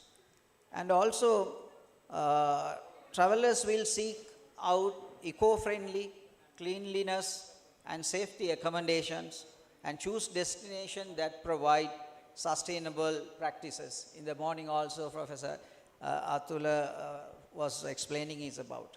So travelers will prioritize unique experiences over traditional sightseeing or seeking opportunities for authentic interaction and experiences. Or even hoteliers cannot be happy that we are selling a good and comfortable sleep per night. It is our duty. No, we have to go beyond these particular accommodation services to total experience. So the hotels are theme based now. Even every single rooms are theme based and giving a different experiences to the travelers. And that is what they require in future. So importance of nature tourism, health and wellness will continue to grow. As our Vice Chancellor explains in the morning, wellness tourism including yoga, Ayurveda treatment and mindfulness experiences will be high in demand in future. So extended stays and slow travels will be a common because of the work from home concept and all that. So people tend to stay a little more because they can stay because they can work from here. Even adventure tourism, cultural tourism and even extreme sports are preferred.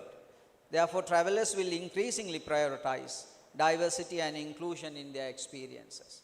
So from the above few points which I made, I believe that we can address to those behavioral changes by promoting tourism in traditional, authentic, cultural and heritage destination like Northern Province. We have all the potentials to meet these changes. So we require a unique set of marketing strategies to do this. So we had to look at the past, present and future. Sometimes there are many past cultural, even food, art or even martial arts have been vanished and now we don't have anymore. So we have to research and find out what we can bring back to the tourism. Whether we can introduce those past traditions to our present situation. And also we have to look at the present situation, what we have and how we can market that to travelers that are looking for new experiences. And we should not forget future. How is the future? So at least 2030, we have to have a plan. So we should get ready now for future tourism. So these past, future, present analysis should be done and we should have this planning. Therefore, I focus on the marketing strategies. If you look at the media and communication, content marketing remains the heart of tourism marketing. Optimizing content for voice and video search is crucial for tourism, especially visitor-generated contents. Visitor-generated contents will remain influential.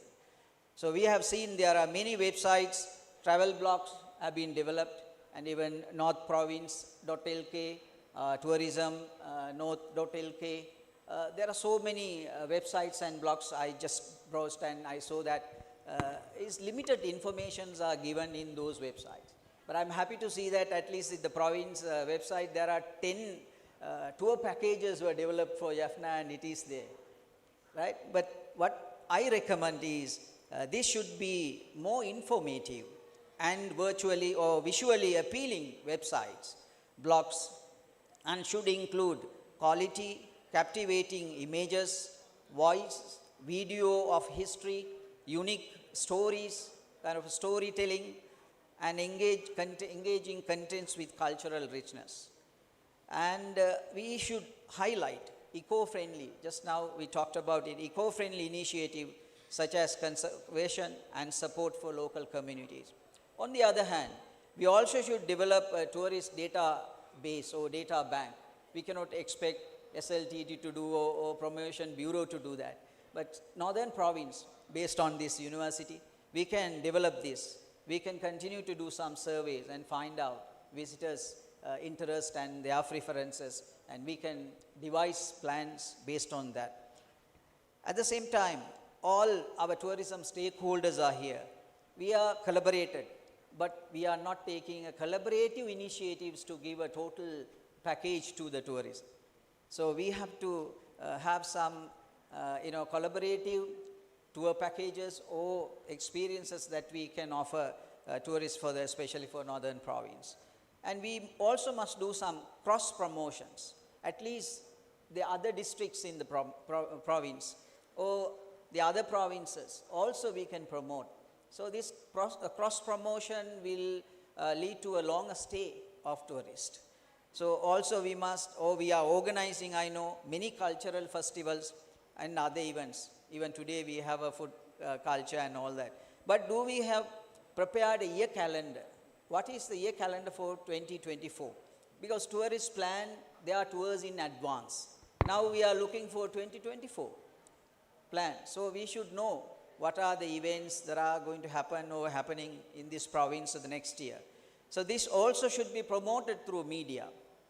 Are we promoting that through media? And also we should have a partnership with travel agencies, tour operators, and even organizers in order to market this. Therefore, in marketing traditional destination, authenticity and genuine connections to the local culture as the key selling point of northern tourism. I would recommend that we should do heart marketing, reclaiming the hearts of visitors, and also extreme marketing and promotions. We have to do an extreme marketing and promotions. So my last focus is to do all of this, we need to have the right human resource. Are we producing the right skills? There is a huge talent shortages in tourism. Our tourism workforce will require a new set of skills and talents in future. Data science and AI may be important, but at the same time, I always believe that we also should have a HI. HI means human intelligence. That is important. So human intelligence and creativity is important for tourism sector. Therefore, university can play a major role here in developing right talents and skills for the tourism industry. So with these points, I would like to conclude my submission at this forum, and thank you so much for this opportunity, and thank you for a wonderful audience for listening to me. Thank you, sir. Thank you, Professor Mubarak. If I summarize very importantly what you have mentioned, the potential is good but not good enough. We have to convert the potential as a product. Product is going to be experience. But Professor Mubarak said, ultimately, whether we are successful or not determined through the experience, how much experience we have generated for the tourist. Very interesting point to mention HI, human intelligence. So that is also very important. We are talking about the AI, but without forgetting the HI is very, very important, Professor Mubarak. Thank you very much for your valuable things. And you have highlighted so important typologies of tourism. I think this is a good wisdom you can use for your tourism development. In this particular presentation, we would like to talk the very important point, that is the partnership. The partnership is very important for any type of tourism development. If you don't have a right partnership, then we cannot promote any tourism, because tourism is a multifaceted, interconnected industry. So with that message, we know that partnership with the private, public, and specifically with the people. You can't isolate the people from the industry.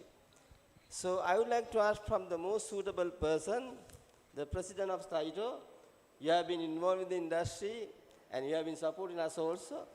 So you are coming here must be appreciated from Colombo, and you must be busy because of the World Tourism Day celebrations. But here we must promote and we must inculcate some sort of valuable ideas for the northern tourism development, the partnership, what kind of partnership we need, and how we can create the partnership through the synergy effect, more impact for tourism development Sri Lanka. So Mr. Nishad, please provide your valuable insight for us. Thank you, Professor Suranga, and thank you, Professor Sivanesan, for inviting me. It's a pleasure to be here. The North has always been very close to my heart, I used to spend a lot of school holidays here in Manipai as a child, and have a lot of fond memories. So when the North opened up, as you know, I'm a destination management company, or I run my own destination management company. We bring tourists into the country. One of the first things we did was to do a tour which covers, we were doing tours for 14 days. We did a tour that covered the entire northern province only over a period of 14 days. And that's because we felt that the people in the north had to benefit from the effects or from the tourism industry. So talking about partnerships, we as destination management companies, our role is actually putting everyone together. Hotelier will invest and build his hotel, and he will run his hotel. But if nobody markets the destination and brings the tourists in, and then also you have the tour guides and the transport people who will have their own transportation, they will have the product, but it is the destination management companies that actually put everything together. So over the years we have seen that, as Professor Suranga said, partnerships are very, very, very important. The tourism industry itself is actually 100%, I would say, private sector driven industry. And the partnership, especially from the government side, is the regulator and also the promotion. And then of course, with regard to promotion, there is a lot of participation from the private sector also in the government institutions which are related to tourism. So there's a Sri Lanka Tourism Development Authority, which is a regulatory body. Then there's a Sri Lanka Tourism Promotion Bureau, which is responsible for the promotion of tourism of the destination Sri Lanka. And also there is the Sri Lanka Convention Bureau, which looks after the MICE tourism business, or the conventions and exhibitions and events. And the most important one at this moment actually is the Sri Lanka Institute of Tourism and Hotel Management, or SLIDM, which produces the human resource for the industry. I don't know whether you all are aware, but post-COVID, post-economic meltdown, we are having a huge problem with human resource for the industry across the board. Not only hoteliers, not only hotels, DMCs, transporters, everything. Everyone is faced with the same issues. And therefore, I think it's very important and that we also bring in the different university programs, or we partner up as the private sector industry people, that we partner up with the academia of the different universities who are offering tourism as a subject. And it is indeed very, very encouraging to see that most universities are now offering tourism as a subject. And I am also aware that people from the industry like DMCs and hoteliers are also invited to these universities to be resource personnel and also to do lectures on different subjects to the students. If I may go one step further, we have been talking to the Sri Lanka Tourism Development Authority, who has a division called the Community Outreach Division within their organization. We have been telling them that they need to go out there and stress the importance of more young people coming into the tourism industry. As you know, there are two problems. One is the tourism industry is a very volatile industry. The slightest problem anywhere, the first industry to get hammered is the tourism industry. And the second problem, unfortunately, is that in many communities in this country I have seen, people have a wrong perception about joining the industry. And that is very sad because we have young people who have come into this industry, and I always say this is an industry that grows on you. I mean, once you get into it, it grows on you, you begin to enjoy every part of it.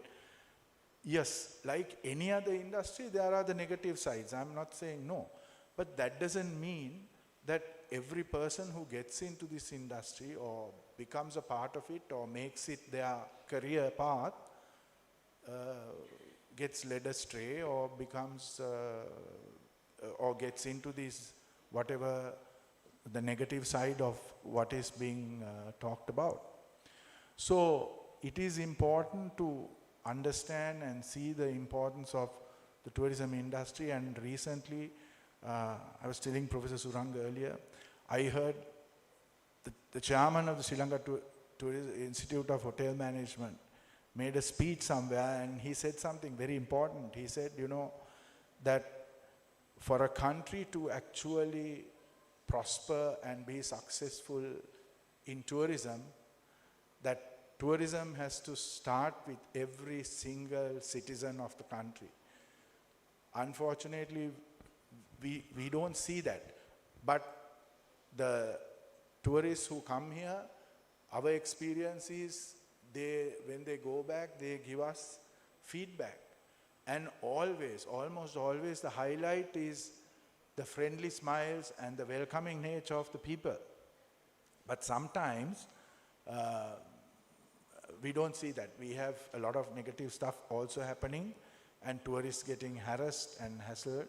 So those are things that we need to quietly address and overcome, and this is why we have been talking to SLTDA from the private sector stakeholders and stressing the importance of them carrying out some kind of awareness programs in the communities that are close to the tourism areas for two things. One is to encourage the people to whatever vocation they are in to welcome tourists and to understand that the value they bring in to the country and to our economy, and also to encourage more young people to actually join the industry.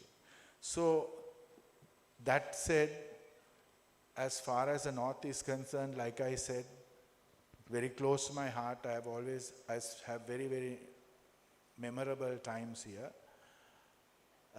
Actually, I would say you all have a distinct advantage that the North has not unfortunately had the opportunity of promoting tourism in the last 30 years. We all know why.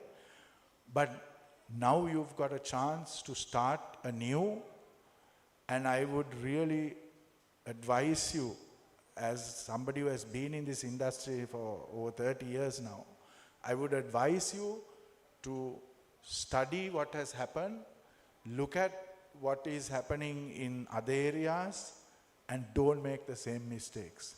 Learn from those mistakes, and you don't need to reinvent the wheel. Everybody knows how things work, but adapt the best practices.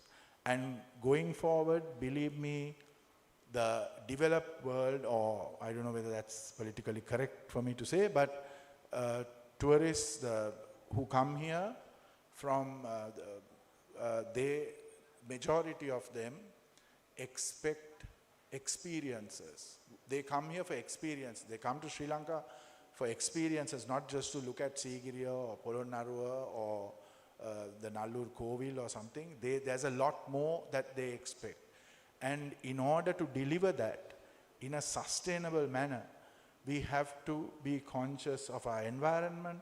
We have to be conscious that the areas we visit, after all, tourism, what are we selling? We are selling the areas that we live in, our natural beauty and culture that we have a rich culture, and so therefore all those areas are what we have to sell. And if we don't protect those areas, in time to come we will have nothing to sell. And also it is important from sustainability point of view to ensure that the tourism, from an economics point of view, that the economy also helps the people, and that the tourism dollar trickles down to the smallest of entrepreneurs in the regions that the tourists visit. From the man who sells some fruit on the side of the road, to the restaurateur, to the hotelier, to the DMC, to everybody. And in that sense, we need to be conscious. And I would actually, one thing over the years, even in the recent times, since tourism started in the north, we have seen hotels coming up, but we haven't really seen any DMCs established here, so people can, actually provide the services of a destination management company, not necessarily the marketing support as well, but to provide the transportation, the guides, to do packages for tourists who come up here.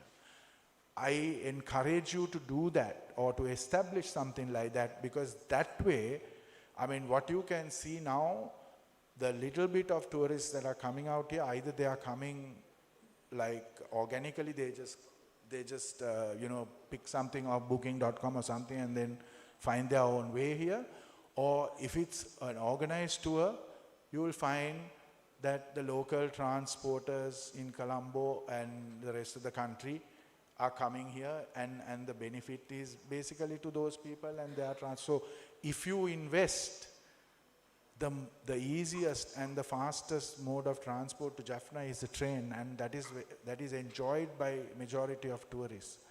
What you can do is that if you can provide those services to the DMCs and the tour operators overseas directly even, you will be encouraging them to come here, and you will benefit. The local people will benefit. The drivers, guides from the northern province will get work and employment.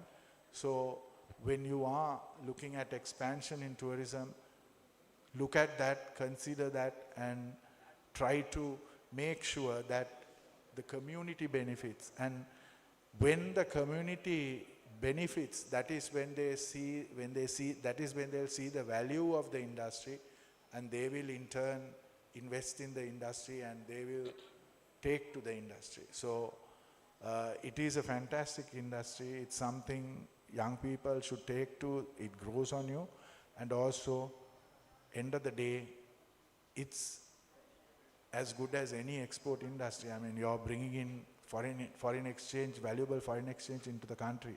So definitely do that, and build partnerships with the local, with the rest of the tour operators, DMCs in the south, as well as the government sector regulators, so that you can get whatever licensing, everything done. But try to build your own, try to build from within, and most importantly, learn from the mistakes that have been made in the rest of the country, and don't make the same mistakes. That way you will have a very good and prosperous industry, and a valuable industry, which will be actually something, an operation, a tourism operation in this part of the country, where people can be proud of, and the rest of the country can also learn from. Thank you. Hope I didn't overstep my... Okay, thank you, Mr. Nishad Vijayatunga. So your very valuable points. I would like to summarize the key point that you have mentioned. One is, okay, young students, you understand that Mr. Nishad said very clearly, we are lacking, Northern Province is lacking having the travel agency operation. So actually right now, you can start that one. That's a good insight provided by the industry associations. most responsible industry association in Sri Lanka for inbound tourism operations. At the same time, look at the past failures and the best practices and learn something when you are starting your tourism in Northern Province.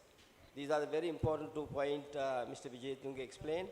I think this would be a very good point to think about how we are going to develop your own travel agencies and destination management organizations and making it better. Sometimes we can see the cultural barriers. You may not be allowed to go to the hotel industry, but you can start your own travel agencies. Second very important point may highlight, rather than the Colombo people are squeezing money from your destinations, why you can't start your own transport if the tourists are using the railway transport to come to Jaffna. That is also very important. Ultimately, people must be happy with the tourism, otherwise there is no tourism, because people must have some income and they feel that this is their own industry. I would like to go to the next most important panelist, is Dr. Charles. You have been you are a senior lecturer and your area is very important. You know that digitization of tourism is very, very important because as Mr. Nishat explained very clearly, Booking.com, other companies are actually getting significant of money out of our tourism, but it is needed because otherwise we can't get the international exposure. But anyway, what is the role of digitization and internet or ICT facility or something, according to expertise, how we can see that, what are the challenges you are facing right now when using the digitization into northern tourism, and what are the possible suggestions you would like to suggest your own students to make northern tourism is so unique and outstanding tourism? Thank you, Professor Suranga. My fellow panel members, distinguished guests and students, very good morning to you all. Thank you for inviting me as part of this discussion. I don't have to explain you the power or the importance of the ICT in the present world. So we have, say, first-handedly experienced the power of ICT through the QR code for fuel rationing. So I say you can recall, so it solved the, or somewhat reduce or vanish, say make these fuel queues vanish within few days. So how this ICT can be utilized? Say ICT is utilized in every aspect of the world now. The first thing is for ICT to work, we need the information or the data. So the information about the accommodations we have here, the information about the places of interest in Jaffna, the details of the services available. So all sort of this information need to be in the internet, then only the ICT can permutate it to the whole world. So in this aspect, I would say the platform, the ICT infrastructure is already available. So in the Jaffna region, there is decent mobile connectivity. So in any place, you can get a decent signal to view the web or to get a call. Say mostly all the, say, except some elders, all the other people have smartphone and they have social media accounts. So the platform is there. So how this platform can be utilized in a fruitful manner. So that's what I am going to share with you. So first thing for the service providers, they already have some sort of presence. If you search for a organization on the internet, you can get at least the phone number and the location. So that's a good thing. Say most of the organizations, they have some sort of information, or at least the basic information on the internet. But that is not enough. This need to be well structured with ample information, as the former speakers said, pictures, videos, right, say text. So these need to be included. So they need to invest on this aspect. So how they can promote not only in the local media, so on the internet, how they can do that. So the second thing is how these can be digitized, say booking, payment gateways, so how these can be incorporated into their business. So that is another aspect. So these service providers, they have to think about, or they have to invest on these aspects. There are plenty of IT companies in the Jaffna Peninsula now. Ample companies are here, so they are providing lots of services, mostly to the outside of Sri Lanka.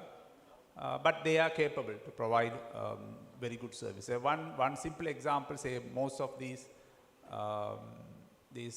grocery shops are now transformed into supermarkets, so some sort of a supermarket, and they all have this point of sale system. So you scan this item and it creates the bill, and you pay and leave, right? So since these grocery shops are able to do that, so that is not a problem for the others to follow. So they have to think it, and they have to invest on it.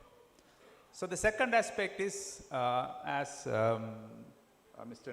Richard said, so the people. So the common people's involvement is very less. There is beauty in every aspect. So if you take a tree, so when it is blooming, when it is totally without any leaves, it has a beauty. I have an experience, a person from up country. So he visited my area. Say I am from a place called Karavati, so it's close to Point Pitru. So I travel every day through the Valley Lagoon. So it's a plain area with say ample water during the say up to May, June, and then it gets dried up. We go through that every day, and we don't we simply pass through it, even though it's very beautiful. So when that person visited, so he said, "Wow, how beautiful is this?" So nobody thought that area like that. So it's the beauty in everything. So we normally think the up country is the beautiful place, and we have to travel there. But the person from the up country, he liked the plain, the sarals, the water in the Valley Lagoon. So that's the difference. So we see all these things every day. We take pictures, but mostly we don't give importance to that place, but we give importance to us. We take selfies, or we take pictures, mostly covering our faces. Yeah, that's good. So that's to keep our memories. In addition, we have to take photographs about the places, and not only just taking, we have to share it. In social media, you are sharing, but it is very diverse. So it goes to only to a pocket of your friends. But there are other things like, say, Google Map. So Google Map is one thing everyone search or look when they want to see a place. And in the Google Map, there are locations marked. Say, many locations are marked, say, many are not marked. So you can add a location mark. So if you know an important place, or if you know a beautiful place, you can mark it on the Google Map. And you can add on images of that location. So when you say, you could have experience, say when you view the Google Map, there are markers for each place, and there are pictures on the side panels, then you can view them. So this helps to promote that place. So it will be, say, I have a few images I have shared, but say it's now over 1 million of views. So you see how the visibility that makes. So that is very important. We have to market say, it's not marketing, we have to share the beauty of our places. Not only that, we don't have the habit of recommendations. Say, when we visit a place, we should write a review. So how that place was, how the food goes. We were, say, mostly we promote the negative things. If we have found some insect in the food, or if there's a nail in the food, so we promote it in very many places, but we don't appreciate the quality of the food, the quality of the service, right? So we have to do that in a regular basis, or wherever you visit, write a small review. So when people look for places which are very remote, very remote, they only way to know whether this is a good place is through the reviews. So that's very important. So wherever you go, wherever you visit, write a small review, share a picture. So that is very important.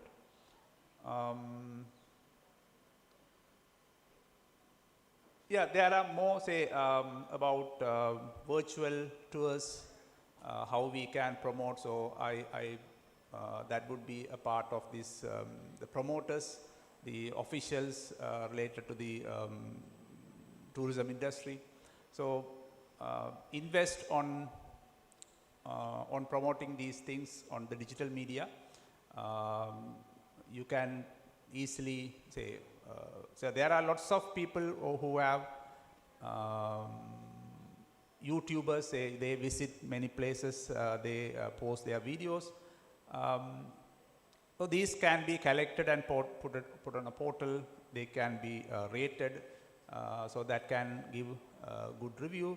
Not only putting these things on the globe, we have to put markers. Say, for example, if there's no local landmarks, even though it's on the web, there's no use.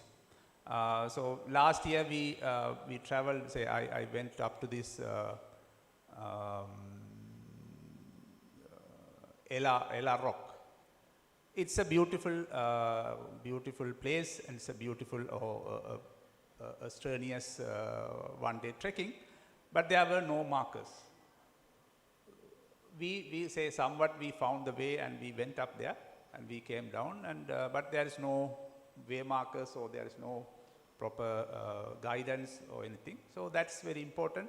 So the officials of the tourism industry, they have to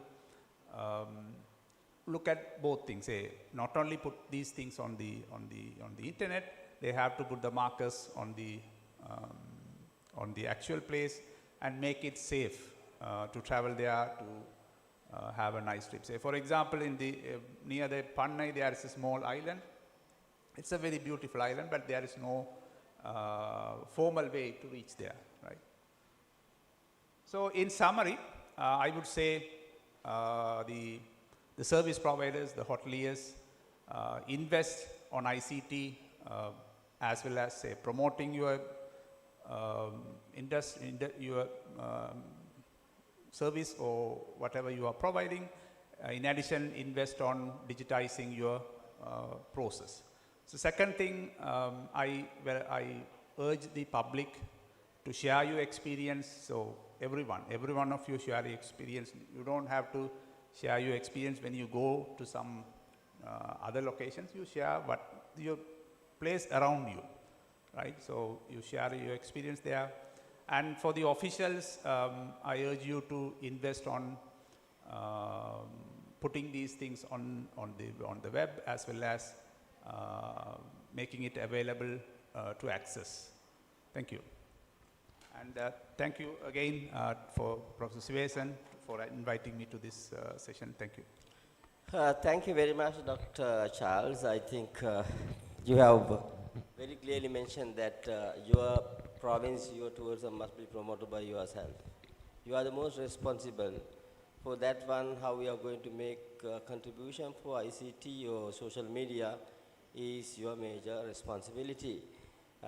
With that message, it is very clearly mentioned about that people-centric tourism digitizations.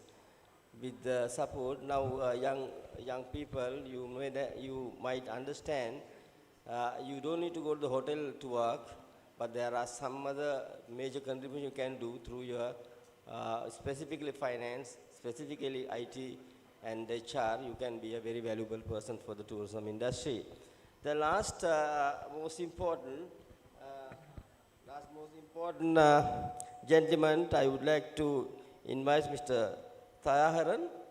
And we expect from your contribution is the most valuable contribution ultimately, because finance is the end of determine of any success for a project.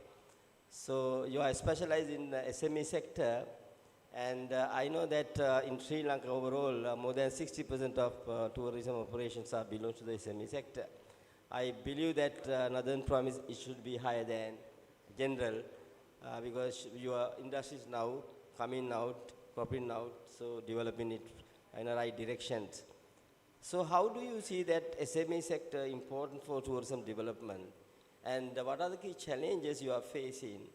What are the possible effective solutions you would like to suggest to the community and the people to overcome that situation? It is very obvious that if you cannot provide the empower the SME sector, the developing of Northern Province tourism would be a very difficult, could be a pipe dream as well. So your information is very important for the audience. Thank you very much, Professor. It's a challenge after talking with eminent professors finishing. But let me put things what my previous three fellow panelists put forward. First of all, my thing is, have we identified tourism as an important, significant sector for the economy in North? So that's the critical thing that I just want to mention here. Identifying tourism as a significant economic sector in North is the prime most important thing for anything to further. And two, Professor asked me about the challenges that we have. As the fellow panelist, Mr. Nishad, very correctly said, the first most prominent thing that I see into the SMEs that we have is the talent pool. You name it, any talent which has a special skill related to tourism, at least, we hire. Even to a reasonably good vegetarian restaurant, all the chefs are from India. And I was surprised to see even the waiters are from India. And the most importantly, now the owner has just got few visas to do the finance part as well. It's just to do the bookkeeping. So it is the mindset of the youth here. I am appealing to an audience not in the front row, but in the middle, right? It is a mindset change. It is a mindset change to recognize that you get a decent employment in the tourism sector. And that talent is the necessity for any investor to prosper. So what I would say is the failure of SME entirely, finally it's drilled down to the finance, but necessarily not the root cause is that. And to see the next one, what I would say is what Professor Mubaris was very correctly mentioning. As we are relatively new to this sector in North, what I see as a challenge is the absence of a masterpiece, where you have the multidisciplinary team working into a clear vision as well as strategy, as Professor said. We definitely should have that. And I see the forum today as an initial step towards that. And I'm sure Professor Sivesan will lead that. And I request him to do so. Because as a banker, I see the importance of tourism being an important SME sector into North. And the third most important challenge that I see, from an investor perspective as well as a person who deals with a lot of SME, though we have relatively less tourism SMEs here, the change in the thinking of thinking tourism as a beautiful hotel room and a nice location. We need to change traditional way of that thinking into an experience-oriented tourism offering, starting from immigration to the transport, to the street vendors, to the tour guide, to our authentic cuisine, as well as our culture. All blended together, we give that experience. I see that is a failure. We see still the tourism on the traditional model of giving a beautiful room and the location. So these are the challenges, Professor, that I see from a northern perspective. And let me come to the most important part. What are the things that I see as a solution? I see the number one solution is the collaboration. And very correctly, I see this forum as the initial steps towards that, with academia, with professionals, the industry experts, the financials, the investors, and the most importantly, the stakeholders from the state sector. If you take any investor to come to North, the first bottleneck that we have is we have to go around at least 10, 15 different offices to get an approval done, starting from the Pradesha Sabha to then to the Environmental Authority, then to the Divisional Secretary, then to the Coastal Conservation, then to some other authority, and all these are still not in a one-stop shop. So if you really want North as an emerging investor-friendly place, at least let us start and let us all work towards that, to make it a one-stop shop. That opportunity I see. And as I first said, to have a comparatively holistic, sustainable, multidisciplinary team working towards a plan for North. And also I will come to what Professor Mubarak said, is going across the provinces. If you just see passing Mullaitivu, you have Trincomalee. You get all scuba divers coming in, people come for whale watching, dolphin watching, but why not just cross the border and come and experience that here? What do we have to attract them here? So I see North and East working together in this aspect is critically important, because as Mr. Nishad said, it is the DMC that connects that chain, right? So it is critically important that we also do not just look into North, we connect to the borders as well.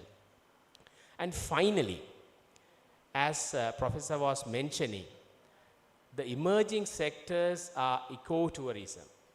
As North, the predominant sectors that we have is agriculture and fisheries. Have we marketed, right, the ancient practices that we had in agriculture, right? Do we have really marketed that as a product to attract tourism? Two, we have the best of the Eastern medicine within our peninsula, right? I have seen within this Nallur festival, there were so many of our diaspora coming in with children, getting treatment for their aches and pains, right? They have also brought in these special need children to some of these Siddha students who are the products of our Siddha medicine faculty. So let's link up together from Faculty of Management Studies to the Agriculture faculty to the Siddha faculty, and just get into concepts where you give the concept to an investor to come and invest. And the third most important opportunity that I would say, we have quite the same number of people living in abroad. We have 1 million in North living.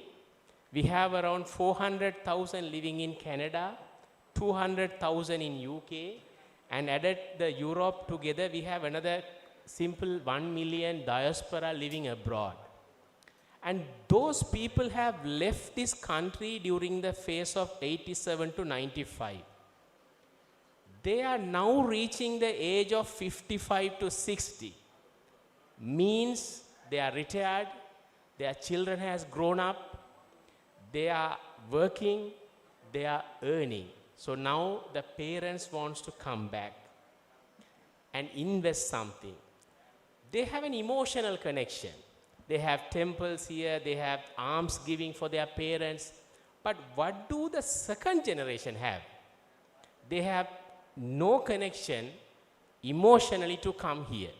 So why not use tourism to attract our own diaspora second generation to come here and have that experience, not the emotions. We were selling emotions all this time. We got to shift from selling emotions to selling experience, where I see that opportunity. So in summary, the challenges that I see is the manpower, is the absence of a holistic plan, and 3 is the absence of the mindset, where we still see that traditionally. Hope everyone is safe there. And the opportunity that I see is building up a holistic plan, collaborating, led by academia, and make sure to see what potential we have to sell that, and especially towards the second generation of our diaspora. Hope I did justice to her. Thank you very much. You are very, very thoughtful and insightful presentation. I would like to thank 3 things here, specifically, Professor, you have done a great job, and because of we are here, without your contribution or coordinations, this session is not happening.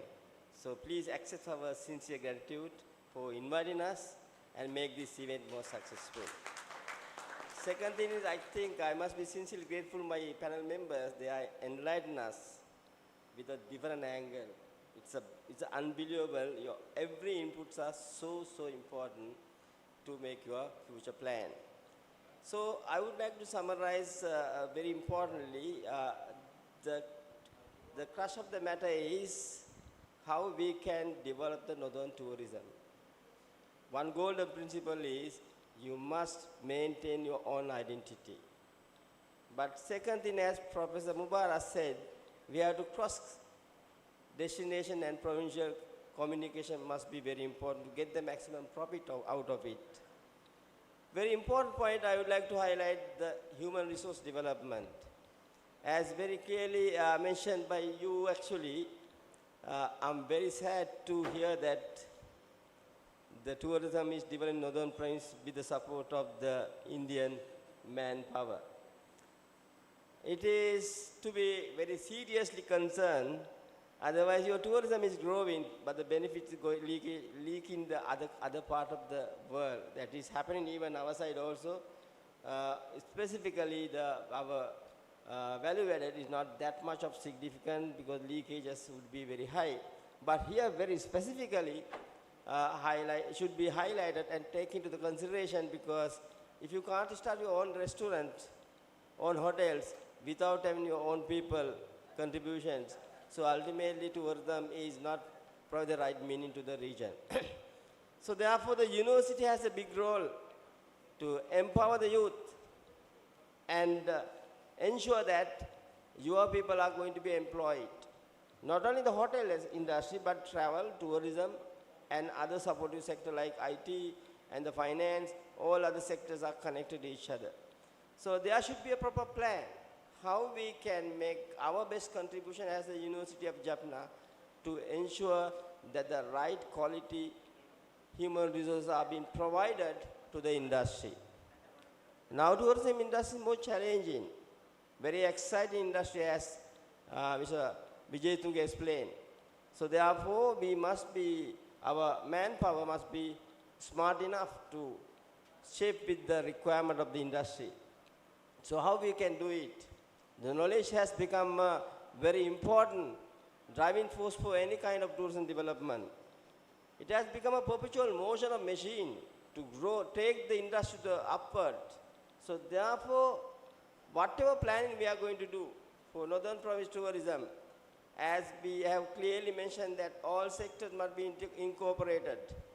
Not only the expert inside of the AC room, but outside, the practitioners like Slito and the banking sector, IT sector, and tourism expert, all experts must provide their insight and input to the tourism development in Northern Province.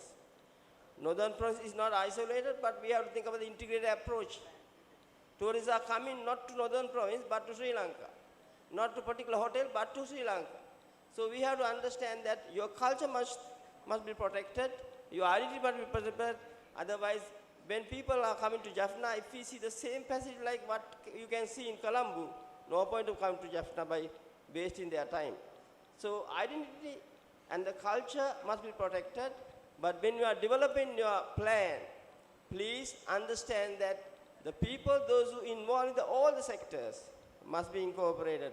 I think University of Jaffna must take the leadership because you have a free interest, not like other people, because hoteliers, other agencies, travel agencies, they have their own interest, but you can check, you can go through all the interests, harmonize, well-benefited, synergize, and coordinated, integrated, inclusive, sustainable tourism development base, tourism must be ensured through our planning.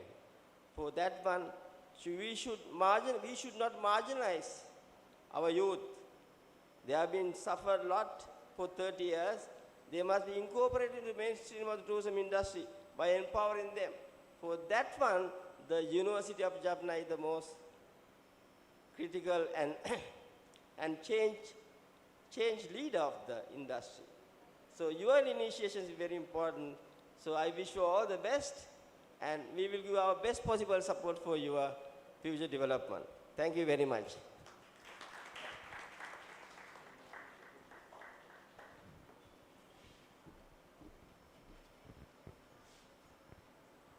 Thank you, Professor. Professor, it was fantastic ideas, and we all appreciated that. But I would like to bring a small component into this. We have two sections.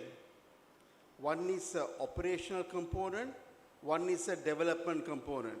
You all touched on the operational component. There is no operational component if there is no development component. Our problem in the northern sector mainly is a development component. As a gentleman mentioned in the economics banking sector, it is not 10 departments, it's 19 departments. You must go and beg for permission and bribe for permission. So if there is no development, there's no operation. So I humbly ask the university to create this one-stop this thing and to help us to get the development component coming. You see, the entire thing says now another sector of tourism. The ferry is going to start to Jaffna. They say it will start with 300 passengers and it will reach 3,000 in 6 months. So if there are going to be 3,000 ferry people coming as tourism, it will bring 2 million tourists into North in 1 year. Do we have accommodation? Do we have transportation? Do you have any facilities? None. So if we don't focus on the developing part of it, all this information you are given us of no use. So I would humbly ask you all to focus, talk to the university and make sure that the development component comes so that operation components can take place. Thank you.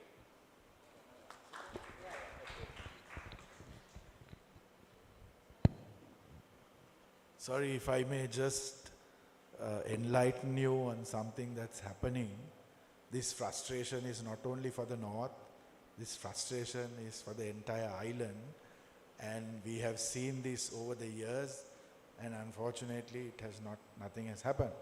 Of course, I'm happy to say that something I have noticed in the recent past is, as far as the tourism sector is concerned, under the president, there has been an interministerial committee that has been appointed, which takes in all members from all the line ministries that affect tourism. So that has just been established.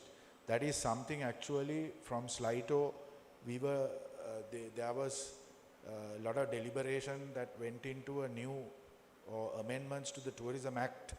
This happened about 2 years ago. I was also very involved in that whole process through Sligo. And that is one of the key things that we brought into that equation, where we said, minister, and then we need to have an interministerial advisory committee which consists of all the line ministry representation from all the ministries that affect tourism. So that, of course, the amendments to the act has not yet come into play, or it's still being discussed. But in the meantime, there is an interministerial committee, and there's also advisory council under the minister, which also has representation from most of these institutions. I think what you were probably referring to is to do with investment, right? And how you need to go to get approvals when you want to invest in a project. So I think all of that is also covered in this, and we have also made representation when we had the opportunity to meet with ADB and ADB specifically, because they were also coming in post-economic meltdown. They are also supporting the government. So we did make representation, and we told them about, so they are in a position, they say, to advise the government or kind of tell them that these changes need to be done in order for them to even receive the whatever funding or whatever that is required. So hopefully, I'm not saying that's a solution, but it is very clearly seen, the issues that you're talking about. Everybody is facing it, not only in the north. So hopefully very soon hopefully there'll be some kind of, progress in that aspect. Okay.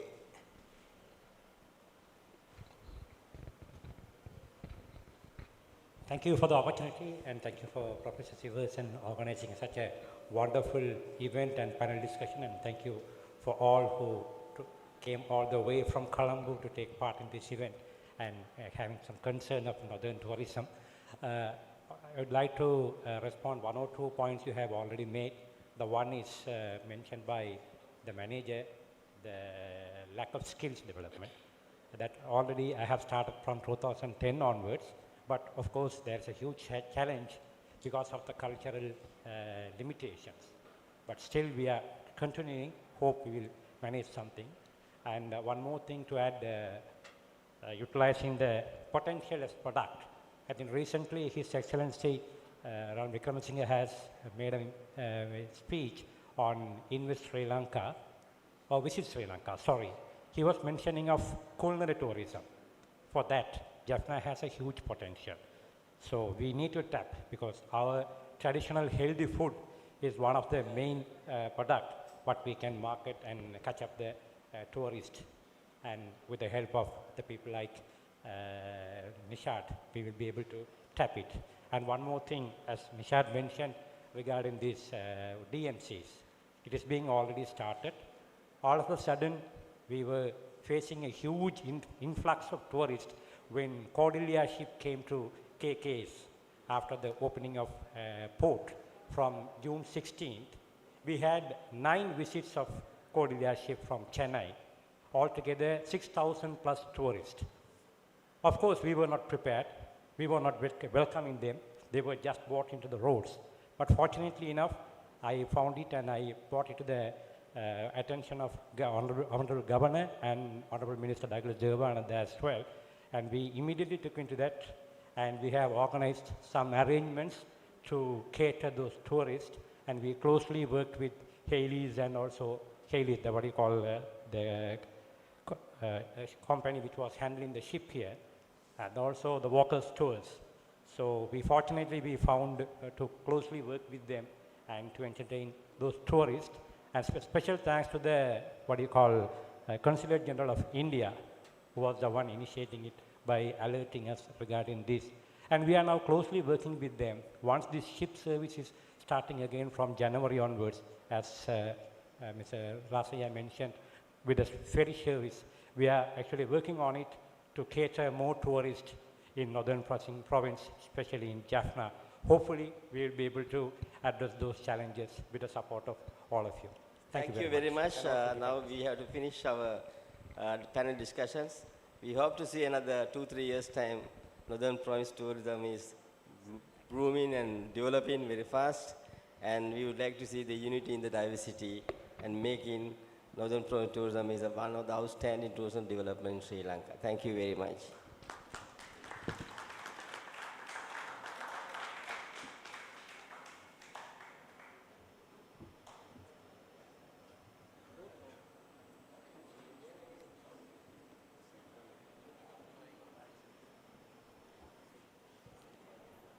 Thank you, Professor D.A.C. Suranga Silva, Professor Mubarak Khaldin, Dr. E. Charles, Mr. Nishad Vijayatunga, and Mr. M. Dayaharan for an insightful and an informative panel discussion. University of Jaffna, on behalf of University of Jaffna, we would like to present you all a small memento, a token of our gratitude. To present the memento, first I would like to invite Professor N. Gangadharan, Dean, Faculty of Management Studies and Commerce, to present a memento to Professor D.A.C. Suranga Silva, Professor in Tourism Economics, associated with the Department of Economics at the University of Colombo.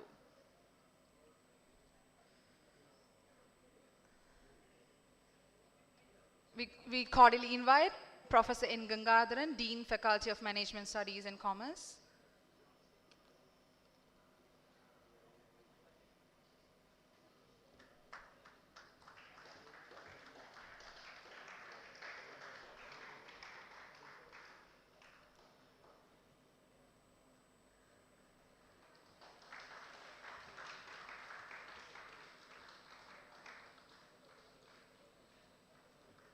Thank you, sir.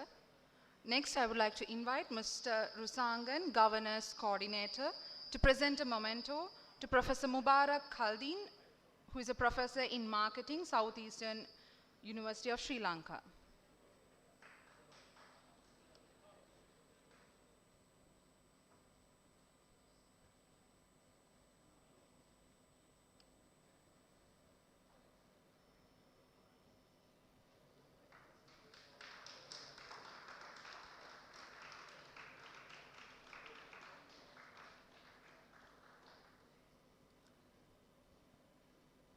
Thank you, sir. Next, I'd like to invite Dr. Mahesan, Department of Computer Science, University of Jaffna, to present the memento to Dr. E. Charles, Senior Lecturer of Computer Science of University of Jaffna.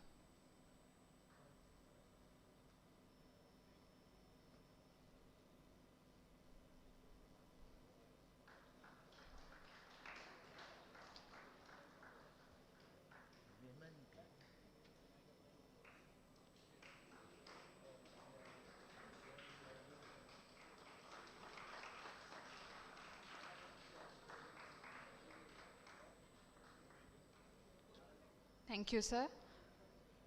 To present the token of gratitude to Mr. Nishad Vijayatunga, the Managing Director and CEO of Wafers.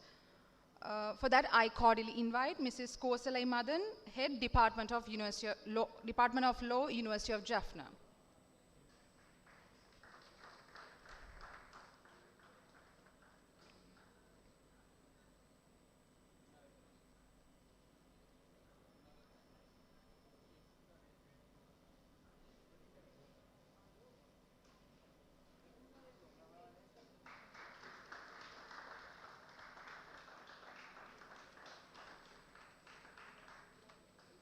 Thank you, madam.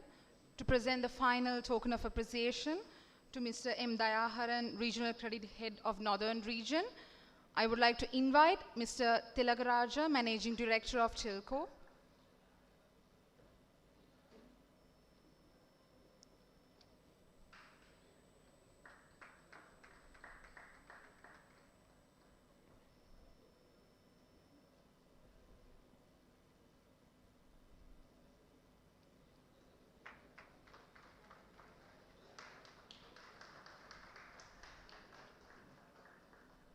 Thank you, sir.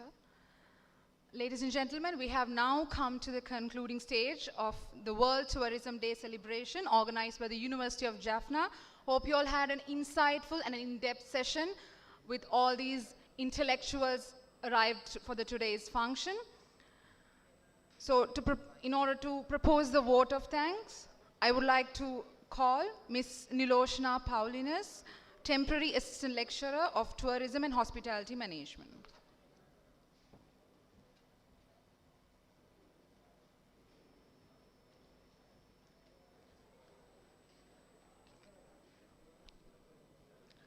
It's with immense pleasure and gratitude that I stand before you today to deliver the vote of thanks for the celebration of World Tourism Day 2023, organized by University of Jaffna. This event has been a remarkable gathering of individuals dedicated to promoting and celebrating the beauty and significance of tourism. And I want to express my heartfelt appreciation to all those who have made this celebration possible. First and foremost, we are honored to have had the presence of our esteemed Vice Chancellor, Professor S. Sri Satkunaraja, whose support and encouragement have been instrumental in making this event a reality. Your presence here today is a testament to your commitment to the growth and development of tourism program. And we are truly thankful for your valuable time. Your presence at our event helped to make it success, and we are so grateful for your support. Thank you once again for sharing your experience and valuable time with us. We would like to extend our sincere appreciation to Professor Atula Nyanapala, Dean, Faculty of Management Studies, Sabaragamuwa University of Sri Lanka, for your presence as a keynote speaker at our function. We were honored to have you, and we are truly grateful for your valuable insights. Your valuable insights into the world of tourism have undoubtedly enriched our understanding and motivated us to contribute more actively to the tourism industry. Your speech was inspiring and thought-provoking, and it left a lasting impression on all about us. You shared your wisdom and experience in a way that was both informative and engaging, and you challenged us to think about the world in new ways. A special word of thanks to our deans, Professor N. Gangadharan, Dean, Faculty of Management Studies, and Professor S. Raghuram, Dean, Faculty of Arts, for delivering a truly inspiring and insightful felicitation addresses. Your eloquence and wisdom in conveying your thoughts were truly commendable. You illuminated the occasion with your profound insights and words of encouragement, which have motivated and inspired us all. Next, our sincere gratitude for Mrs. S. Arulanandam, Head Department of History, for delivering such a warm and heartfelt welcome address. Your words set the perfect tone for our gathering today and made everyone feel truly welcomed. We are also honored to the chairperson of the panel, Professor Suranga Silva, for skillfully guiding the conversation and maintaining its flow. I also want to thank all the esteemed panelists, Professor Mubarak Galdeen, Dr. E.Y.A. Charles, Mr. Nishad Vijayatunga, Mr. M. Tayakaran for participating in our insightful panel discussion today. Your expertise and valuable insights have enriched our understanding of the topic at hand. Your diverse perspectives and experiences have been instrumental in stimulating meaningful conversations about the future of tourism of our region and beyond. I would like to extend my heartfelt gratitude to our generous sponsors, especially the Thine Hotel, for giving a gold sponsor to us. Their partnership has allowed us to reach new heights and achieve our goals. We also want to express our appreciation for all the other sponsors, Northern Province Tourism Bureau, Hatta National Bank PLC, Bank of Ceylon, Jetwing Jaffna, Tilco Jaffna City Hotel, Valampuri Hotel, Chrysalis Organization, and Avon Raja Cream House for their invaluable support. Our sponsors have not only contributed financially, but have also shown immense faith in our visions. Once again, we appreciate their dedication to our cause and the belief they have shown in our mission. Let us recognize that it is collective efforts of our media partner and sponsor, the Kale Kadir Media, have enabled us to garner the attention and support needed to make this event a reality. Your role in shaping public opinion and spreading awareness is invaluable. To our dedicated faculties, management studies and commerce, and the arts faculty staff and students who have worked tirelessly behind the scenes to ensure the smooth execution of this event. Thank you for your hard work, commitment, and dedication. Your efforts have not gone unnoticed. Next, it's time to acknowledge and appreciate the pillar of success of the event, Professor S. Sivesan, Program Head, Tourism and Hospitality Management Degree Program, whose unwavering dedication and generosity have made this event possible. Professor Sivesan has provided and invested his time, energy, and expertise into ensuring every aspect of this event was meticulously planned and executed. Your commitment to our cause is truly commendable, and we are deeply grateful for your huge support and contribution. Last but certainly not least, I express my sincere thanks to all our attendees for your active participation and enthusiasm throughout the event. Your presence has made this celebration of World Tourism Day truly memorable. In conclusion, as we depart from this event, let us carry with us the inspiration and insights gained today. And let us continue to work together to promote responsible and sustainable tourism that benefits our communities and our nation. Thank you once again to everyone who has contributed to the success of this event. We look forward to future collaborations and endeavors in the realm of tourism, and we hope to see you all again soon. Thank you and have a wonderful evening.